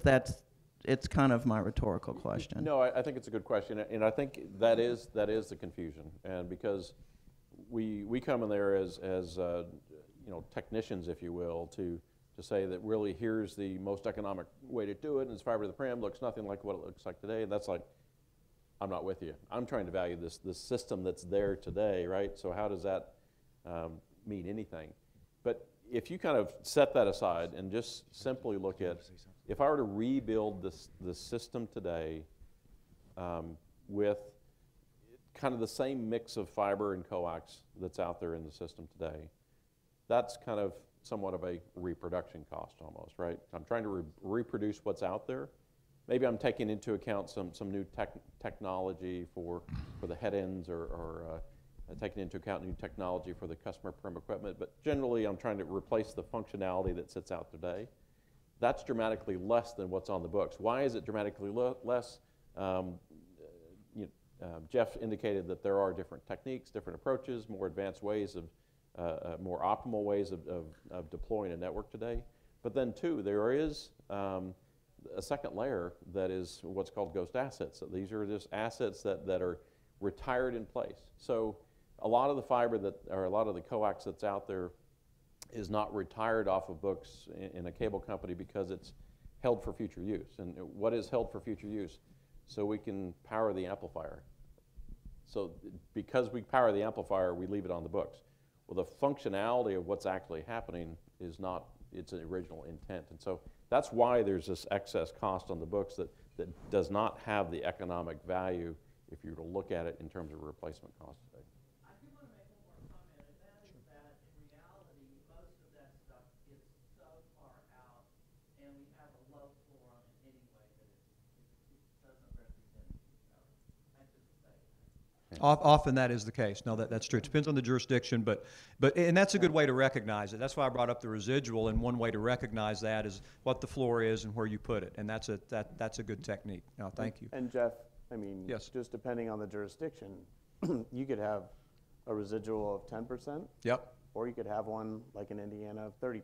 That's right. So it does vary. I mean, we've seen jurisdictions, and your model may do that by what they do with their floor and residual fully account for this functional obsolescence. We're not saying everybody doesn't. In fact, that's a lot of the discussion, and that's a way to do it in many systems, and it works. I think the industry's saying, okay, we want to give you information, and if that's the way you do it, and that back end of the curve, that you're right, it's really far out, and you probably do this. A lot of jurisdictions take everything to 1% or something, before a certain year, and if you put that at the right place, industry would say that works, or 3% or whatever. So, I know we're about 12:15, so any more questions quickly, John? Just really quick. I just want to hear Carl's thoughts on this. When you're looking at and there's Jim, so he can maybe help this too. When you're looking at the two networks and you're looking at that theoretical replacement cost network, fiber to the prem, do you give any consideration to the lost revenue that would incur if you actually were going to build that plant? Because you can't just flip a switch and have a working brand new network in the ground producing revenue tomorrow. Sure. It's going to take a year or two or whatever, how Sure. long. Does that come into play in this calculation? Because we are calculating the opposite side, Sure. the lost revenue because of inefficiencies and repairs and all those sort of things. What about that flip side, that time cost? Sure, that makes sense. And so, yes, the answer to your question, there is an element of interest during construction, which is basically, hey, I'm going to borrow the money. I'm not going to have any kind of revenue during that time in which I'm building the plant. And so I'm going to accrue interest, which is a quasi kind of return on that plant. That's accumulated into the replacement cost new. So that interest during construction is added to the replacement cost new. But are you calculating your return on investment starting 2 years out? I don't know the exact time period, but it is assumed that under normal construction periods, what does it take and how would interest accrue over those normal construction periods? And we're mimicking existing construction periods in other experiences that. But I'm not talking about the payments. I'm talking about the revenue that would be generated if you bought the old one. Sure. Well, if you think about it, what revenue is not your end game, right? Your end game is profitability, right? So, or return on that investment. So to superimpose what a return on that investment is, that's what interest during construction is. That's a return on that investment, right? So that does accumulate into the replacement cost new. Yep. Thank you. Everyone, panel, thank you very much.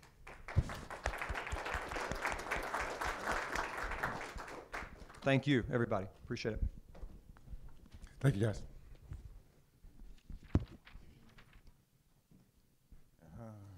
Hey, y'all, Mary. How do we go? We need to get the next presentation up, please.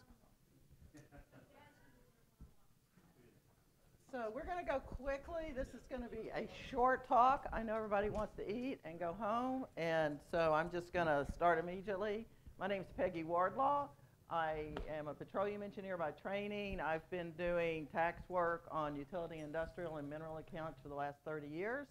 And I was asked to please give a short last word on the assessor's perspective on valuation.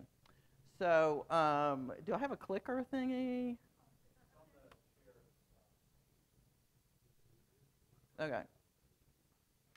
So I thought it was interesting that Larry picked the title, The Last Word, an assessor's perspective, and that's the name of my favorite cocktail. So it just came to me, okay, so I'm going to talk about The Last Word, my favorite cocktail. And I discovered this cocktail at a bar in New York at this, fancy cocktail bar, and I said, make me something. And he made me this drink. He said, what do you like? And I said, I like something that's dry but flavorful and so forth. And he said, so he made me this cocktail. He said, the trick to a good cocktail is 4 things. You start with alcohol, which is the main ingredient. Then you have something sweet, something bitter, and something acidic. And you can make lots of cocktails with combining those things. And I thought that's the same as taxes. The main ingredient is taxes. We all got to pay our taxes, and why? Because we fund our roads, we fund our police departments, we fund the infrastructure that makes our businesses work, right? Because you couldn't have broadband or cell service if you didn't have citizens that had these different things that government funds.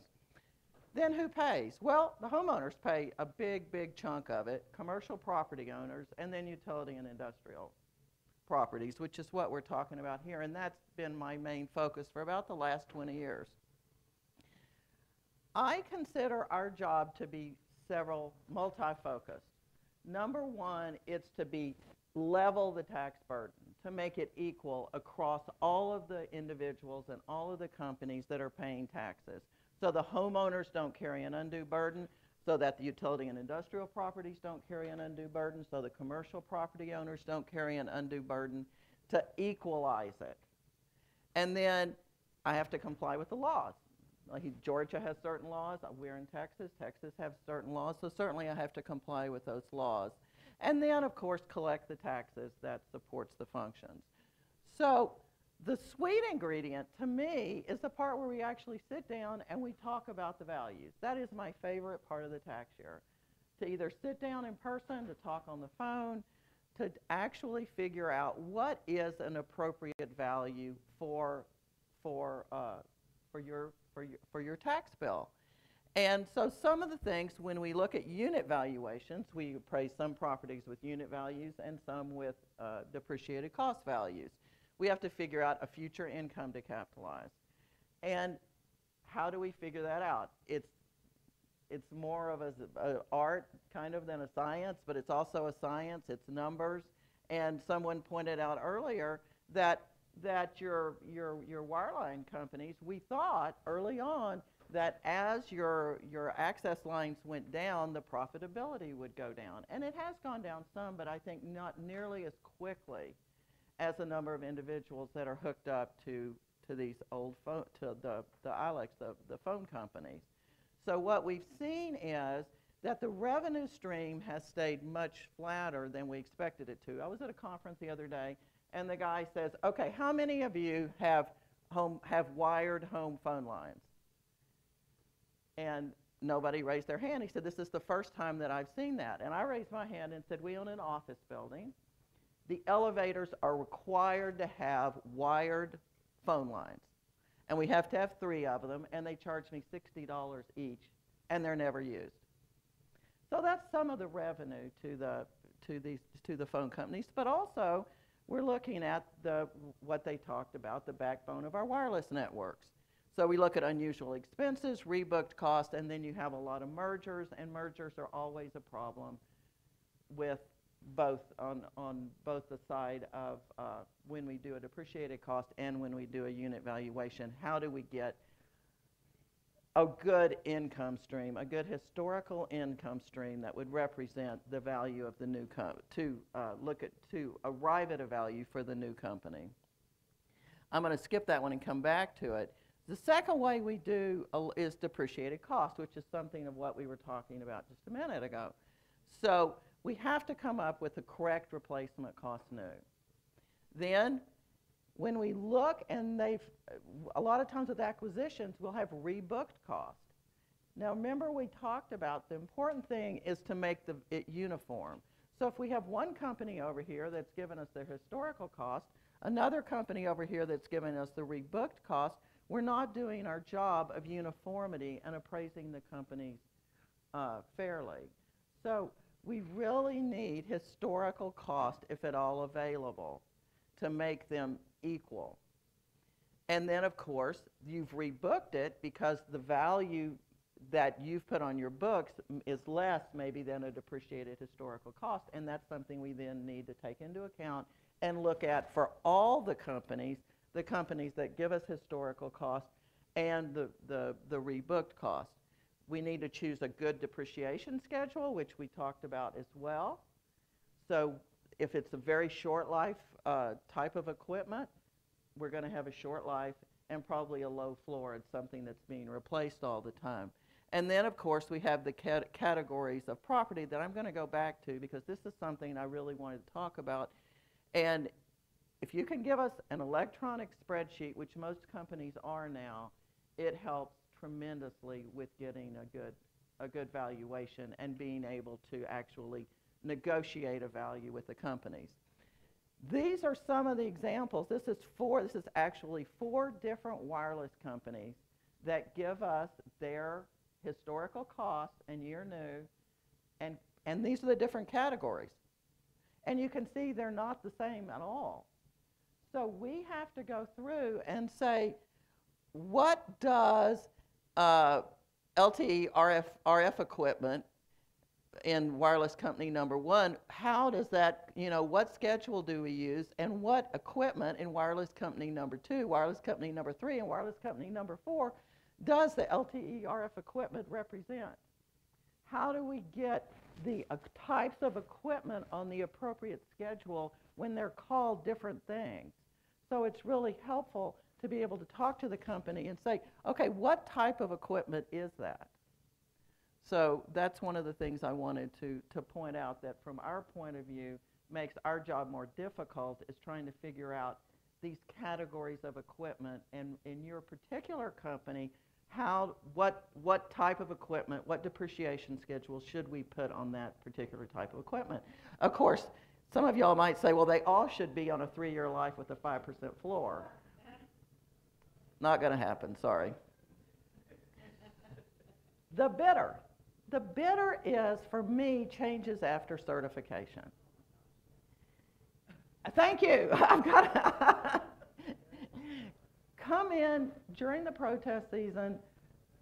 Let's figure this out. Let's get it straight. And some of the things we have is double assessments.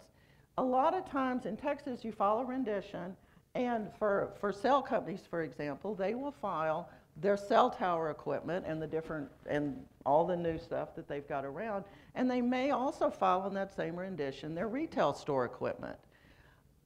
I cannot tell you how many times it's happened, not a whole ton of times, but a few times, and when it is, it's always bad that we see that equipment and you don't put that it's a retail store.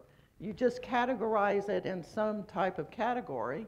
We put it in our spreadsheet. It goes on the roll for us as cell tower or cell equipment. Then it's also sent to the appraisal district. They put it on as retail store, commercial, personal property, and we've got a double assessment.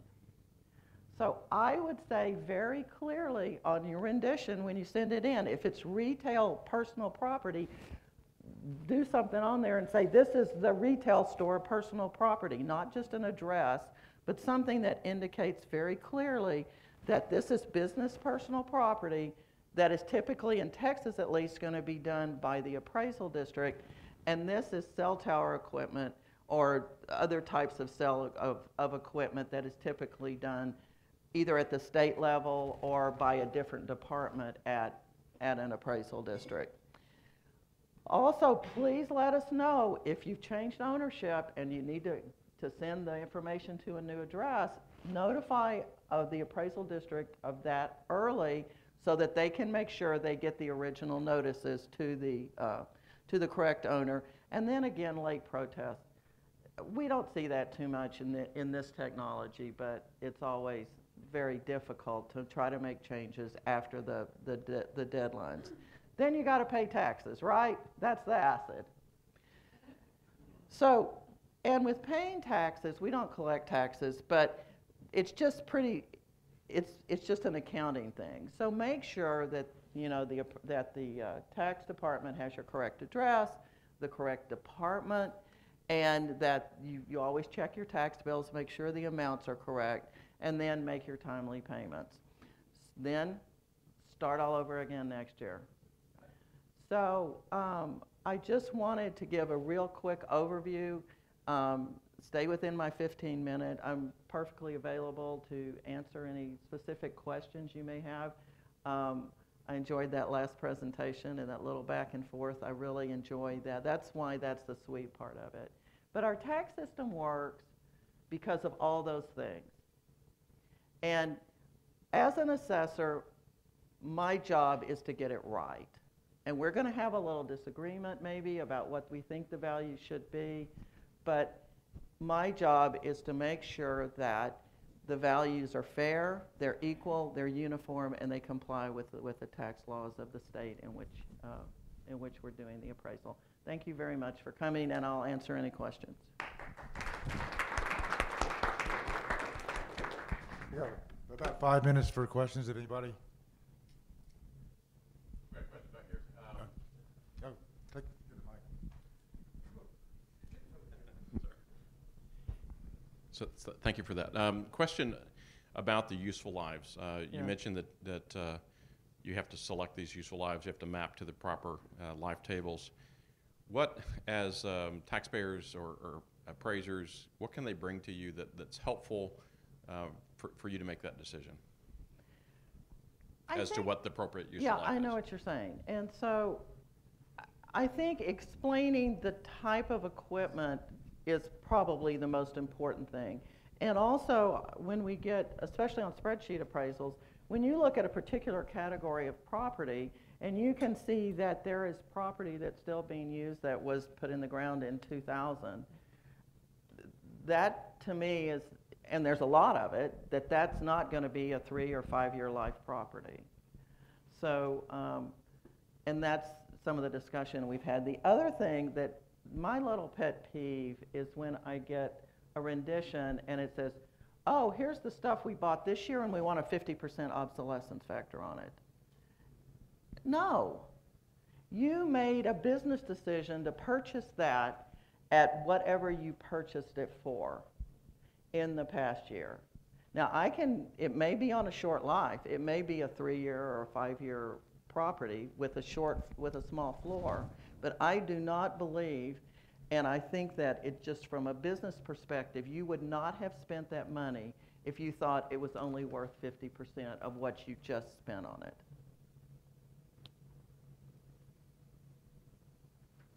Anything else? So you actually did get the last word. Thank you.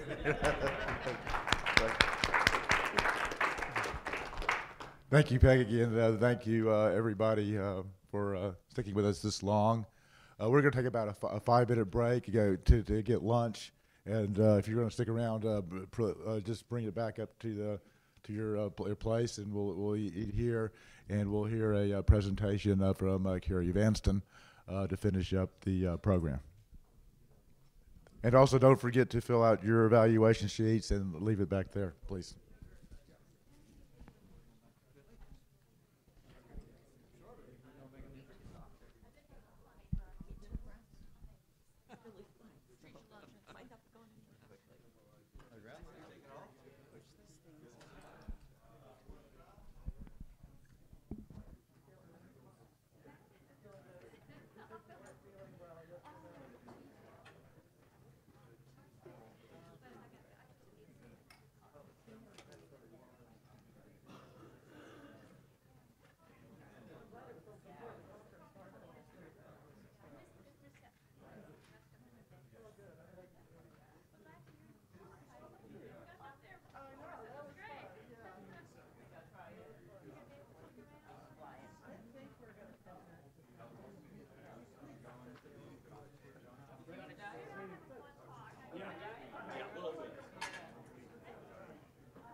pretty quick here. Oh, let me get my get them moved up a little bit.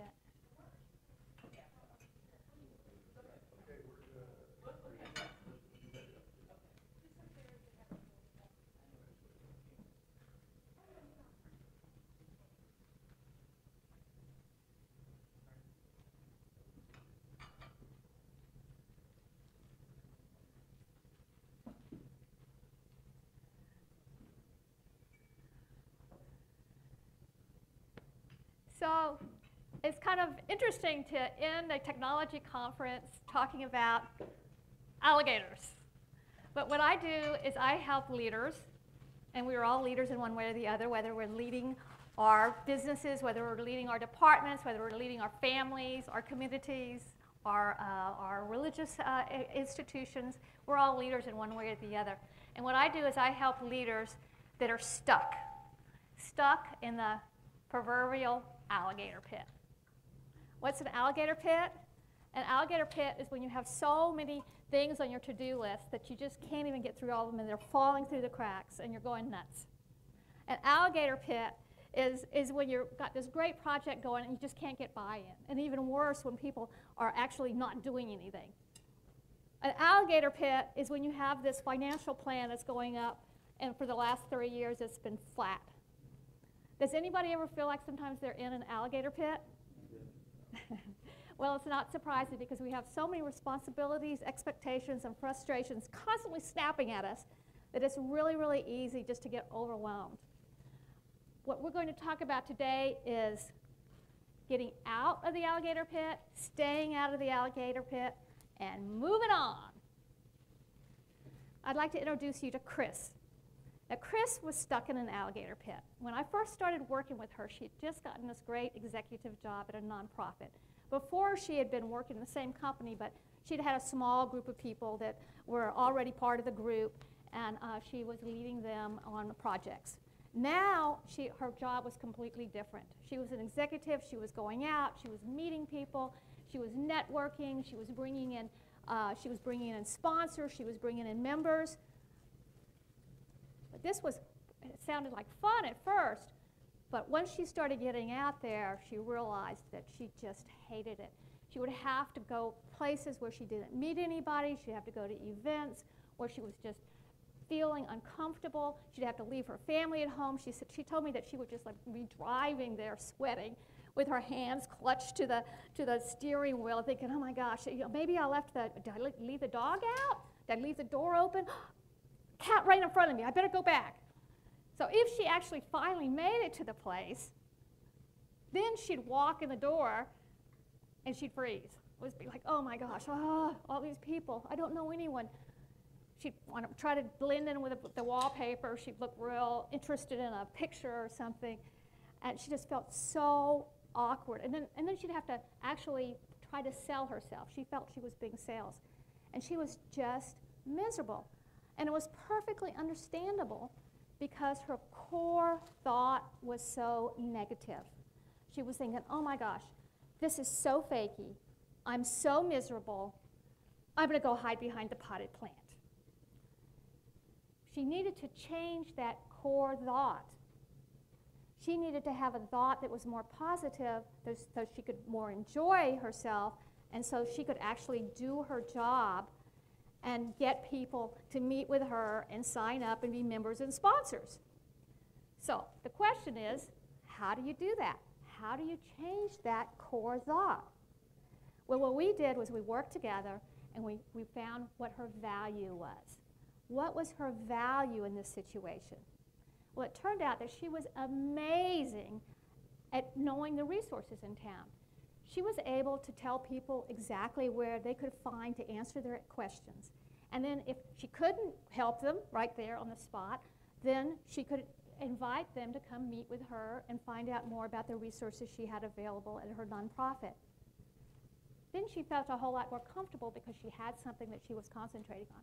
The second thing that we talked about was we looked at her strengths. What strengths did she have in the past situations? When did she go out networking and was really, really successful? And she was telling me about this time on a St. Patrick's Day event where they had these really funny centerpieces. And she was making jokes about them, and she had the whole table in stitches. Well, she made 2 really great contexts that day. Anybody have any idea what her strength was that she wasn't using? Now, her sense of humor. She had a great sense of humor. So we came up with a couple of stories that she could tell when she first started talking to somebody that was kind of funny, and she started feeling more comfortable. Then we set goals for her. We agreed that she was going to go out twice a week. She was going to talk to 2 people that she didn't know at all and approach them, and she was going to try to walk out with at least 2 appointments. And every week I'd hold her accountable to that. She started really enjoying herself when she started going out. She started meeting people. She started setting up appointments. She started making friends with people. They give her referrals. And all of a sudden, she started having appointments and getting sponsors and getting members. Her boss, who had brought me in the first place, was thrilled, and she even got a raise. So the moral is, to get out of the pit, you need to shift to positive thinking. So what I'd like to do now is I'd like to take just a moment to pair up and to talk to each other about some alligator pit that you're in. And I want you to think about what value you bring to the situation, that your past strengths, and your goals, and see if you can get yourself out of that pit. So I'm going to give you about 2 minutes for one person and 2 minutes for the other person. So if you just kind of pair up, if there's not 2, you can do 3. But let's pair up and talk for just a moment about that. How about Jeff and Augie? How, Mary, you want to hook up with somebody? You too? Some alligator pit you're in.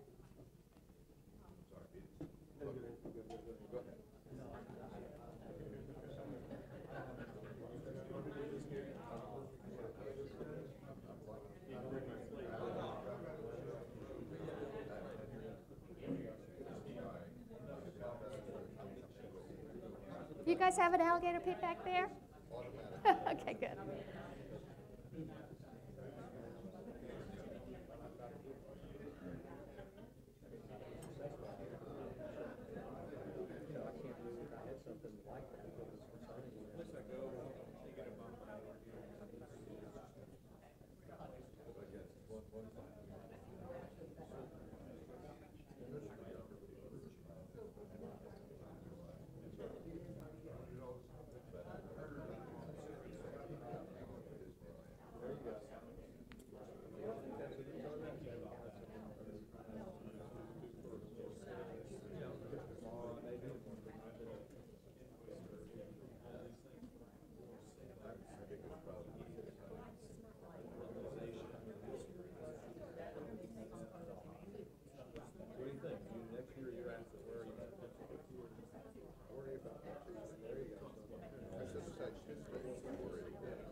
Okay, if you haven't switched yet, go ahead and switch.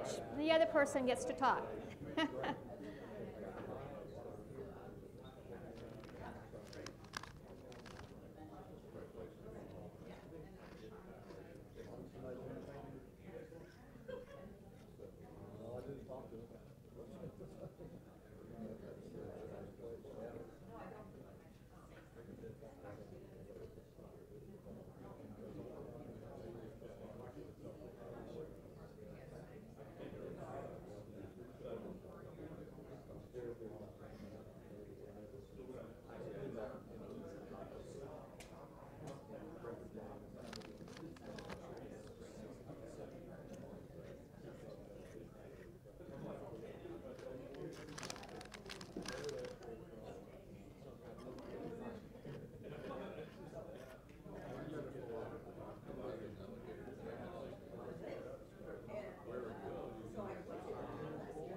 Anybody want to share their alligator pit?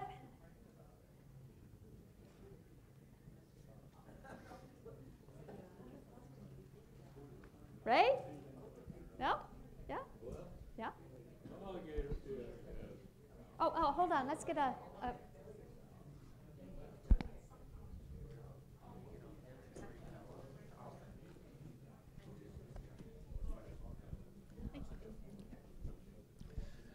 Okay, I want to improve my golf game. And I work at it like a fanatic. And I go out and I practice and I practice and I practice. And I can't carry it over to the game. Okay. I can get better practicing. But I think I know what my problem is. I hit so many balls, I get tired, and then I want to change things.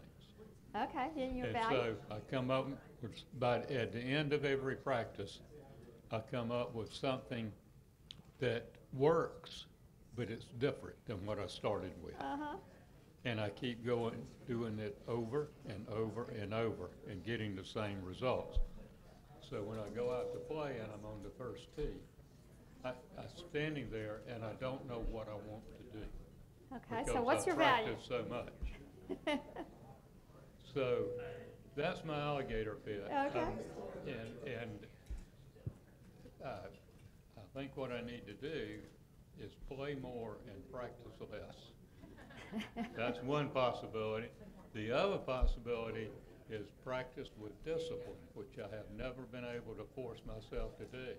And that is go out and hit a certain number of balls and quit and not keep doing it until I'm tired and start tinkering. But it's just in my personality to tinker. But anyway, I'm locked into this routine and I have been unable to break out of it. Well, you've really got to think about your value, about what you bring to that game, and concentrate on that. And you've got to think about your past strengths when you have been successful, and then setting goals on getting there. And being that you're from Florida, you really have a problem with alligator pits, I bet. Well, let me tell you, I saw on your computer one walking out on the green field. That is a very common sight where I play. There are an enormous number of alligators in my neighborhood and That on is my golf crazy. course. In his backyard. That is crazy. That is crazy. Anybody else like to share their alligator pits?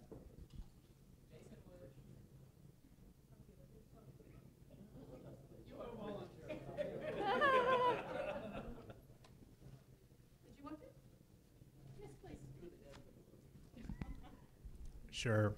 So the alligator pit that I think I'm in, it really has to do with my kids. So my kids play sports. My son plays hockey. And, where we are right now is we have a group of parents who no longer are getting along. Mm-hmm. At the beginning of the year, everyone's getting to know each other, and there was chemistry there. But I think along the season, I think it's one where as you get to know other parents, you have people that don't see eye to eye on issues and things. So there is this sort of stress now with this group, and we're kind of we're off to the fringe. But what's happening is it's impacting the kids. So, lots of rumors going around, and it's just one where you feel like you're in this pit, and we got to figure out a way to kind of break out of this little, conflict, I guess. So, but we haven't thought through what the action items are, or what the solution is, but it's a pit. Yeah, that we're in. Yeah, well, look at the value, what your value and your past experiences have been, and look to the past, and look to your. I kind of think of the value as being more things that you know about and research you can do, and your education. While looking at the past, as you look at your past strengths, what have you done in the past that you really have used your strengths, And then when you're going to the future, how can you set some goals here where, you know, how, I want to make this right by this time. What do I have to do in order to talk to what people, to talk to what, you know, officials or whatever to get to that point. But if you clarify your plan of action and what you add to the situation, then you can get there much easier and more likely. So thank you both for sharing. Thank you. So hopefully that gives you some ideas to get out of the alligator pit. So next, let's talk about staying out of the alligator pit. And staying out of the alligator pit is all about interacting for win-win. Now, let me tell you about Jeff. Jeff is a great guy, and he is so busy. He is the president of a wealth management company. He's the CEO of a co-working space. Both of them are growing. He's going nuts. He's got more and more people. The place is growing.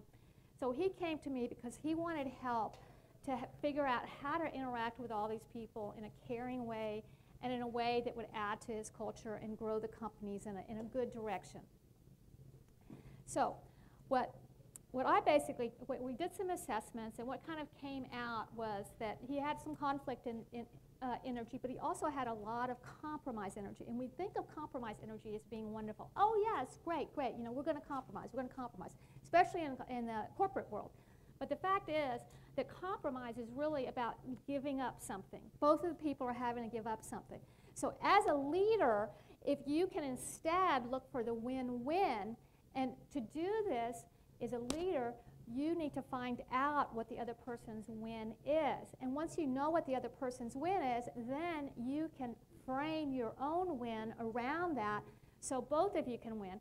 And when you both win, as opposed to compromising, when you both win, that leads to higher intuition, and it leads to genius. It leads to wonderful opportunities that really open up and change things. So what we started on was, first, we talked about that you have to be curious about the other person. People really want to care. Deep down inside, they want to be cared about. They want to be cared about. They want to be developed. They want to have a chance to show what they know. They want to be part of something larger than themselves. They want to be cared about. And by being curious about other people, asking them, you know, what do you feel about this? What do you want to do with your life? What are your thoughts around this? These ways of opening up people and actually being curious about them completely change the interaction. One of the ways we really worked on was asking open-ended questions. When you ask open-ended questions instead of yes/no questions, do you like your job? Yes or no. You ask an open-ended question. What do you love about your job? What really turns you on about this job? Suddenly, it opens up all sorts of opportunities. So asking open questions is really important. Another thing we talked about was intuitive listening. There's three types of listening. One type of listening is subjective listening. I don't know if I really am very interested. Oh, yes, you are interested. Yes, let me tell you all the reasons why you're interested. That's subjective. Objective is a lot better. It's like, you know, I don't know if I'm really interested in that. Well, I can tell that, you know, you're not interested. What can I do to change it? What do you want? What do you need? What can I do to make this work for you? But then there's another kind of listening, which is intuitive. This is really paying attention to how the person is reacting to you. This is paying attention to the tone of their voice, paying attention to their physicality, and really listening to them. And this is the kind of listening that really opens people up. I'm not sure if I'm interested in that. I can tell that something's bothering you. Can you tell me a little bit more about that? You know, what are your thoughts around that? What are the opportunities that might come out of this? And by doing that, it completely changes things. And so with Jeff, suddenly he started using these listening, curiosity, and open-ended questions, and he started really connecting to people. He told me that he had a guy, he was really having a problem. He was having a problem with one of his financial planners. That he didn't really believe in the software Jeff had picked. And he was like causing trouble. You know, he was telling people that, you know, it was stupid, and his clients, and blah, blah, blah. He finally had to bring him in to talk to him directly. And, normally he would have either, fussed at him or either tried to come up with some kind of solution that they could both agree on. Instead, he said, no, I'm going to try to make this a win-win situation. I'm going to listen to what, Carrie and I have been talking about, and I'm going to do win-win. So he brought the guy in. He said, listen, what's bothering you? What are the opportunities here? What about the software do you like? What can we do here? And he really, and the guy was rah, rah, rah, rah, rah, rah, rah. What are the opportunities? Rah, rah, rah, rah, rah. What's bothering you? Rah, rah, rah, rah, rah. But by the end of the conversation, the guy felt listened to. He felt appreciated. Jeff actually got some ideas about how to make the software better. And now the guy, instead of coming into meetings like a cloud, a gray cloud, now he's like part of the team, and he's doing much better with his clients, and he's not yapping behind Jeff's back. And it really has changed the whole dynamics of the company. So, to connect for one win-win, you've got to interact differently. Now, I would once again like to get us talking, and I want to change partners. I know it's kind of hard, but try to change partners. And I want you to practice this curiosity, open-ended questions, and intuitive listening. And I want you to ask each other, what do you love most about what you do, and why do you say that? And if you want to ask some other open-ended questions, that's fine too. Okay? So get your new group. Well, Jason and you and Nolan can talk. Maybe Kim and you guys can talk. Let's see who's back there. Augie, why don't you come over and talk? You guys can talk, the three of you. That's fine. Yeah, that'd be fine. Does everybody have somebody? Okay, you guys the three of you guys. Oh, okay. You want to stick with your same group? Okay, stick with your own group. Okay.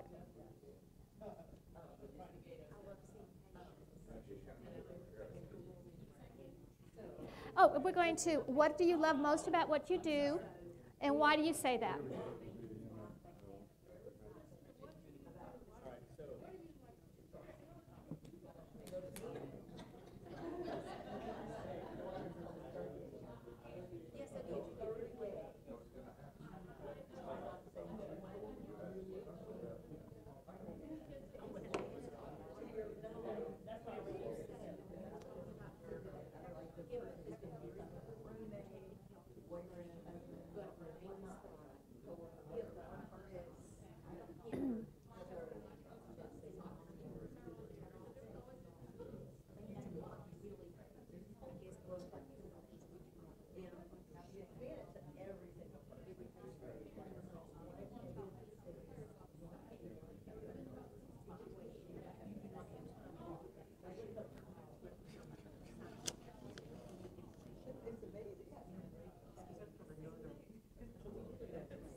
Okay, switch partners if you haven't already.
Okay.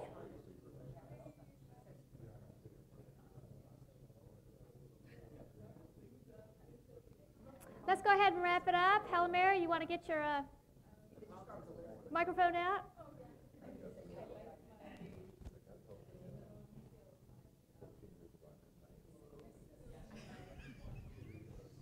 Who wants to say what they love about what they do? What experience did you guys have? Well, my experience that I mentioned, since I'm holding the mic, is that I'm an artist. I do art stuff for TFI, but also I'm a visual artist myself, and I like to participate in the East Austin Studio Tour that Larry has been hosting the last couple of years. How did you experience by asking those questions about getting to know the other person? I think it was really interesting. Mignon and I were talking about how she got into the business, and Jason was talking about how I think both of them like to talk to people. Uh-huh.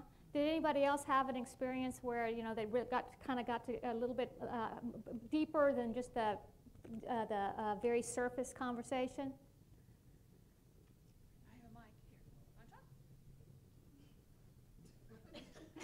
With her mouth full. Oh, yeah. How about you, Augie? What can you add to us? Oh, we spent our time. We spent our time talking about medical things. But that's okay, because did you get to know each other a little bit better? Yes. Oh, definitely. Because that's the important part. Is the whole point is to open up the conversation by asking open-ended questions, by being interested in the other person as a person instead of this real surface stuff, which is, has its own thing. But if you want to interact with people in a deeper way and to influence them, having that connection is really important.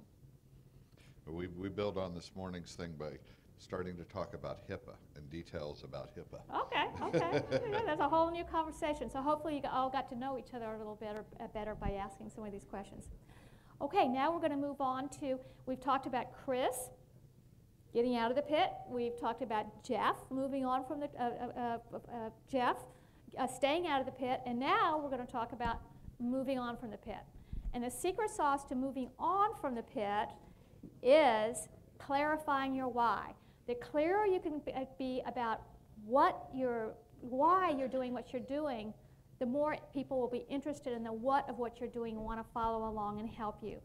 So one way that you can do this is by spreading those whys out and asking why you feel passionate about what you're doing, why you feel it's unique, and why you feel like it's going to be an impact. There's going to be an impact.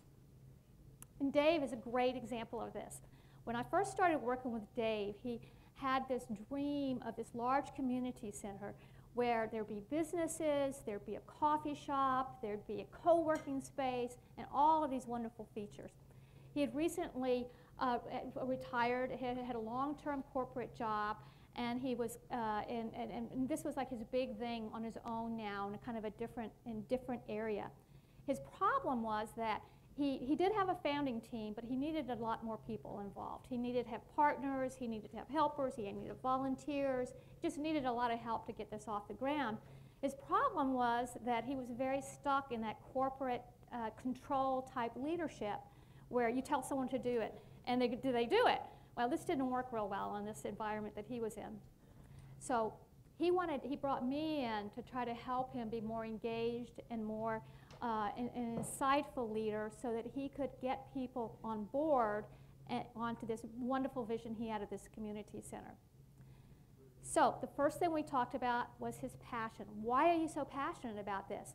And he said that he was passionate about it because he had noticed that in his community that there was all these seemingly very successful people, particularly millennials, that were very, very lonely, that they had these full lives, but yet they had a sense of loneliness, and they really weren't attracted to formal religion. So he had a calling to try to find a way to connect these people so that they would be connected to each other as well as the community. And this was really the passion that he had going forward for this community. The second thing we talked about was how it was unique. He had come up with this great app. He was developing it with a partner that would actually connect the people in the community center with partners in the nonprofit that had real-time opportunities, volunteer opportunities. And so someone could be at the community center and then go straight over to the nonprofit and then go help. He even had the idea of having something in the front that would go around, a sign in the front that would say the volunteer opportunities.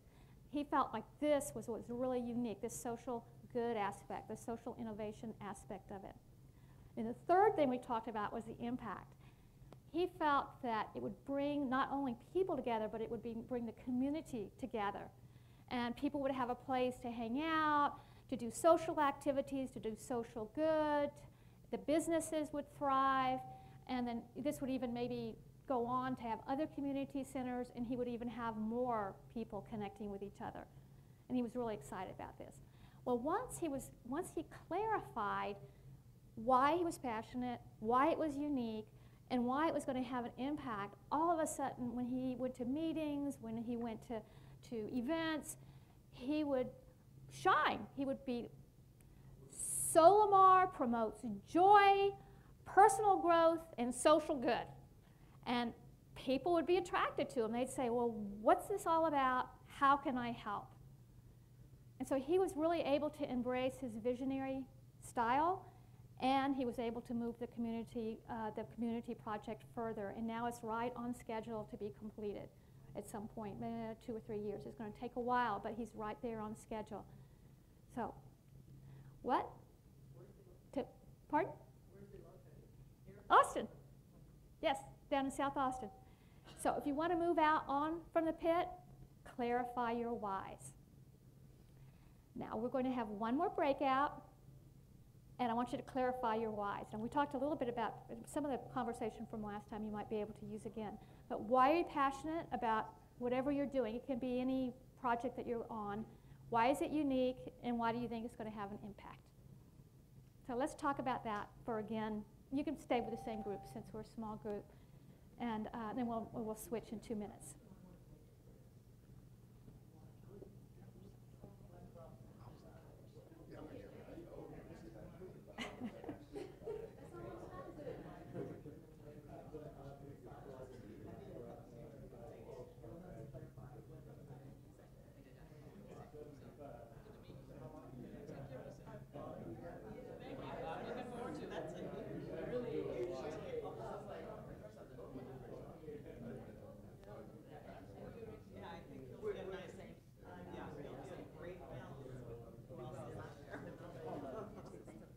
Thank you so much. I appreciate it. Thanks for hanging around. This is helpful. Thank you. Bye-bye.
Okay, you guys can switch over.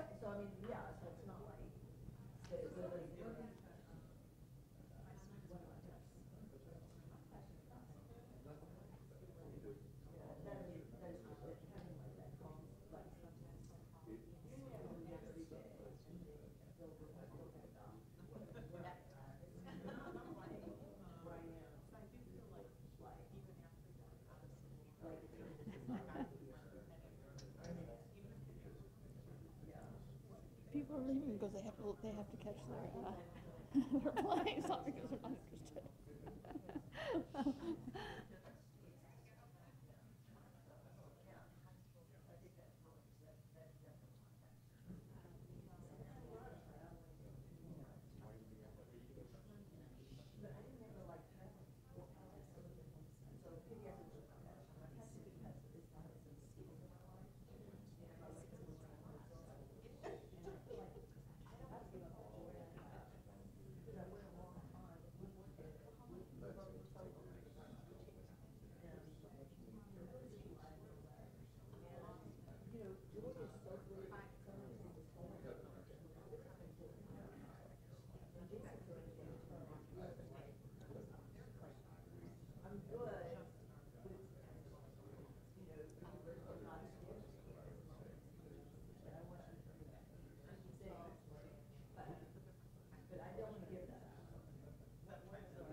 Where the hell did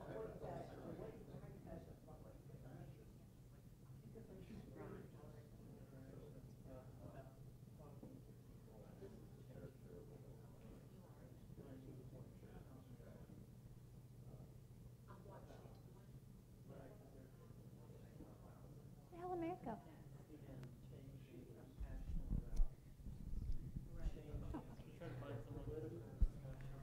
Okay. Anybody like to share, to clarify their whys a little bit? You ladies seem to have some talking there. Do you have a... You want to share?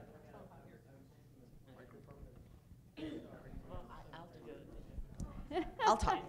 Okay, great. My passion is dealing with the customers. Guys, where we're at. My passion is dealing with the customers. I mean, that's what I've been doing for 30 years at BCAD, and I've got 30 plus years of customer service. But working at BCAD and coming from the residential department, I'm now the business personal property, is that connection that you make with the taxpayers, and the outcome that comes, whether it's good, bad, or indifferent, you always have that connection with them. And the impact, I'll just jump to the last question. The impact is that we've established a relationship, and we're guided by USPAP to establish good, credible public service and keep the public's trust, maintain the public trust. And with doing that, we continue. And like I was telling her, and we also impress our boss because he pushes that. So yeah. So you really see the advantages and what happens when you are clear, because the clearer you are about what you're doing, the more people will listen to you, and the more they're going to follow along. So yeah, that's a good example.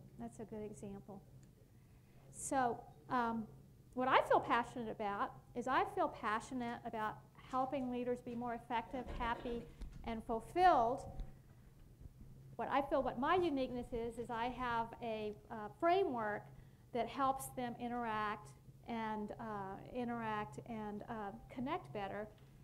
And then finally, I feel like my impact is that I'm changing things from the top down, the culture from the top down. I used to try to change the culture from the bottom up, and it's just a lot easier doing it from the top down.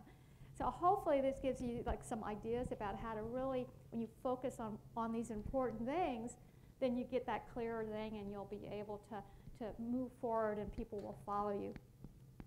So we've talked about getting out of the pit by positive core thinking. We've talked about staying out of the pit by interacting for true win-win.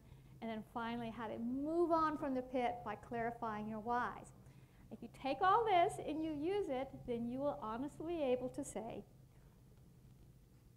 "See you later, alligator." Thank you.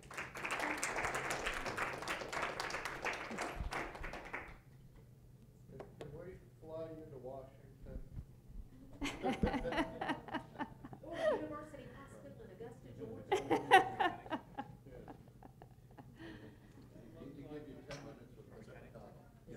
Does anybody have any questions? I don't have anything to cut to really. I have to stop